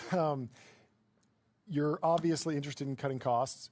Are you optimistic that stable coins might be a path to reducing costs? It's a high volume transaction business, obviously a lot of credit card fees. Maybe there's a way around that with stable coins. We hear that from a lot of stablecoin founders. Haven't heard it from as many operators. What do you think? I don't have a point of view on that. I haven't looked into it, so I think the sellers would probably be eating the cost, but potential option. Yeah. I don't know. Jordy? Do you have any sense of how eBay is using AI internally today? Have they spoken about it much? Do you believe they're getting very much leverage out of the models? Do you think there could be quite a bit more? I've seen that they've made listings easier in terms of just generating product descriptions and stuff like that. So I think they're kind of like doing the super easy stuff. Still, there's a lot of friction to sell a product on eBay. Like it's not easy. So the benefit of our 1,600 stores is we have the ability to increase intake, but I would go through it and I would make it as simple as possible to have a real item for sale as a seller. And there's a lot of steps. It's a pain in the ass. It's too difficult. Yeah. 1,600 stores. In the world where you combined eBay and GameStop, do you expect that number to increase, decrease, stay the same? It's a good question. I mean, our footprint is a moving target. This was part of what appealed to me originally when I went into GameStop was the leases were short term. So they're like 2 to 3 year leases. And as we see how the business performs, we decide whether or not it makes sense to renew the store. So, I mean, it's going to be dependent on the utility of the store. It's like if there's traffic and if profitability is increasing, we'll keep the stores open. And if it's not the case, then we'll shrink the store base. Okay. A couple other scenarios. In a world where an M&A doesn't happen, is there a business partnership to be done where verification of rare collectibles can happen at GameStop physical retail stores for a price and eBay is paying GameStop for that service? Is that something you've explored? Is that something that's at all likely to happen? Well, yes, and it would basically take $0 in CapEx in order to do something like that, and it's a good idea. I hope that doesn't happen because I want to run the entire thing. But if it doesn't, then there's a partnership option. I reached out to eBay I don't know, maybe a year or 2 years ago to talk to them about partnering, and they didn't engage seriously. Like everyone's on vacation. Everyone's always on vacation. Like they're not available. They have assistants. I'll get back to you next week. And it's like, let's go. Let's get it done now. So then they never get back to you. Then you're following up. So there's no sense of urgency at that company. There's no sense of urgency, frankly, at most companies. So it never gained any traction. Okay. Etsy is trading at $6 billion. Is that a target if the eBay plan doesn't come together? No collectibles action there. It was in the chat. I got asked. eBay's just such a natural fit for the collectibles, leveraging our store footprint, but then also like my ability to cut costs and build something much larger at the company. So I don't know, everything else is, if it doesn't work out, you can find something else, but I like eBay. It brings me back to my roots. What's something that eBay is not doing today that you think they could expand into, or is that even the right question? Do you think the core business is just so great and they're so dominant in many of these categories that you just want to pour fuel on the fire? Live commerce. Yeah. But to me, that's an extension, right? Because they have a lot of inventory. It's just a new selling channel. Yeah. Yeah, but I mean, in terms of doing that well, accelerating revenue growth, you know, I think that's big. And so going much deeper into collectibles, in luxury, trading cards, there's a lot of runway there. Do you have a position on international capital providers? A lot of these big deals, maybe they start at 50 and half cash, half stock. They wind up being more leaning cash. That's what we saw with the Paramount Warner Brothers deal. Are you interested in talking to international sovereign wealth funds, that type of capital provider? We're first hit. We're looking at a variety of different options currently. Mutual friend of the show and GameStop Mod Retro. They've been pretty aggressively pushing into this retro gaming category. How do you see that growing? Our team at the office recently got an old Xbox 360, fired it up, and see retro gaming just getting more and more popular. But what's your view on the category right now, and where do you think it's going?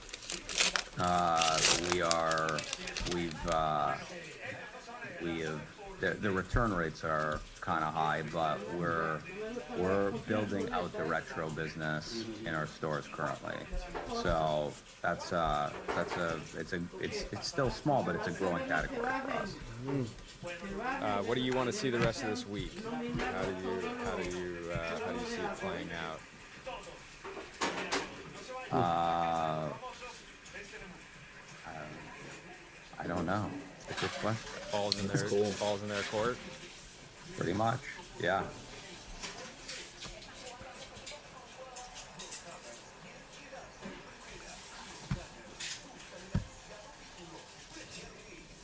Well, there you have it. That's the entire interview there. Unless I actually cut it. But yeah, that's it. That's what you can expect. It's you can expect, speculate. If everything just falls into plan, falls into fruition, then we could be seeing potentially that case scenario.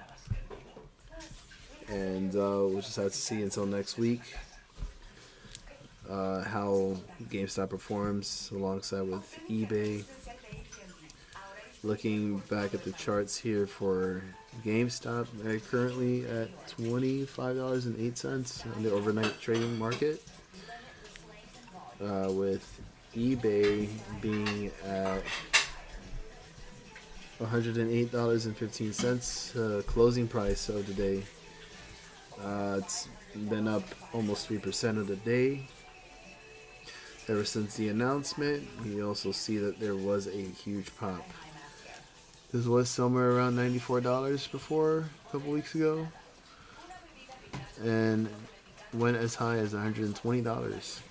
Same thing happened with GameStop, where it had reached the high of $30. So that's something to look into.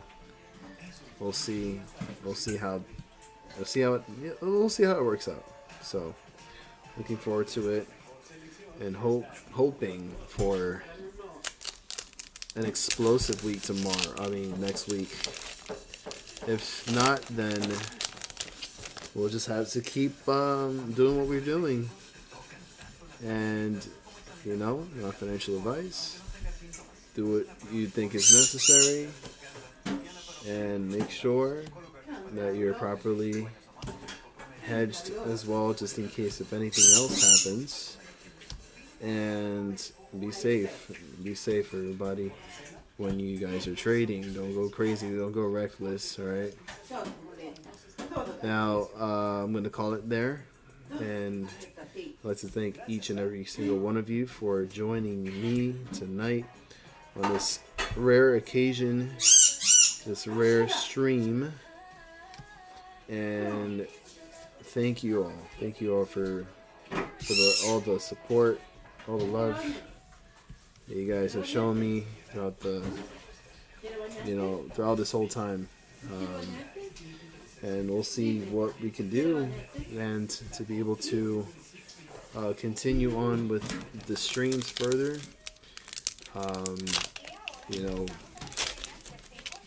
Let everybody know,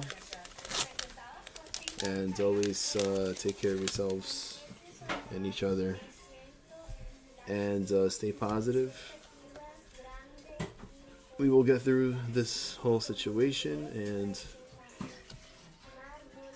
we will indeed make it to the greener, how do you call it? Make it to greener pastures, and it's gonna be cool.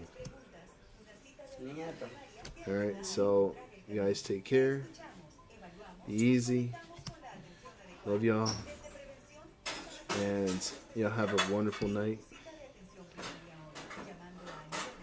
You guys are the best. I already know. All right, y'all. Peace out, and have a great night.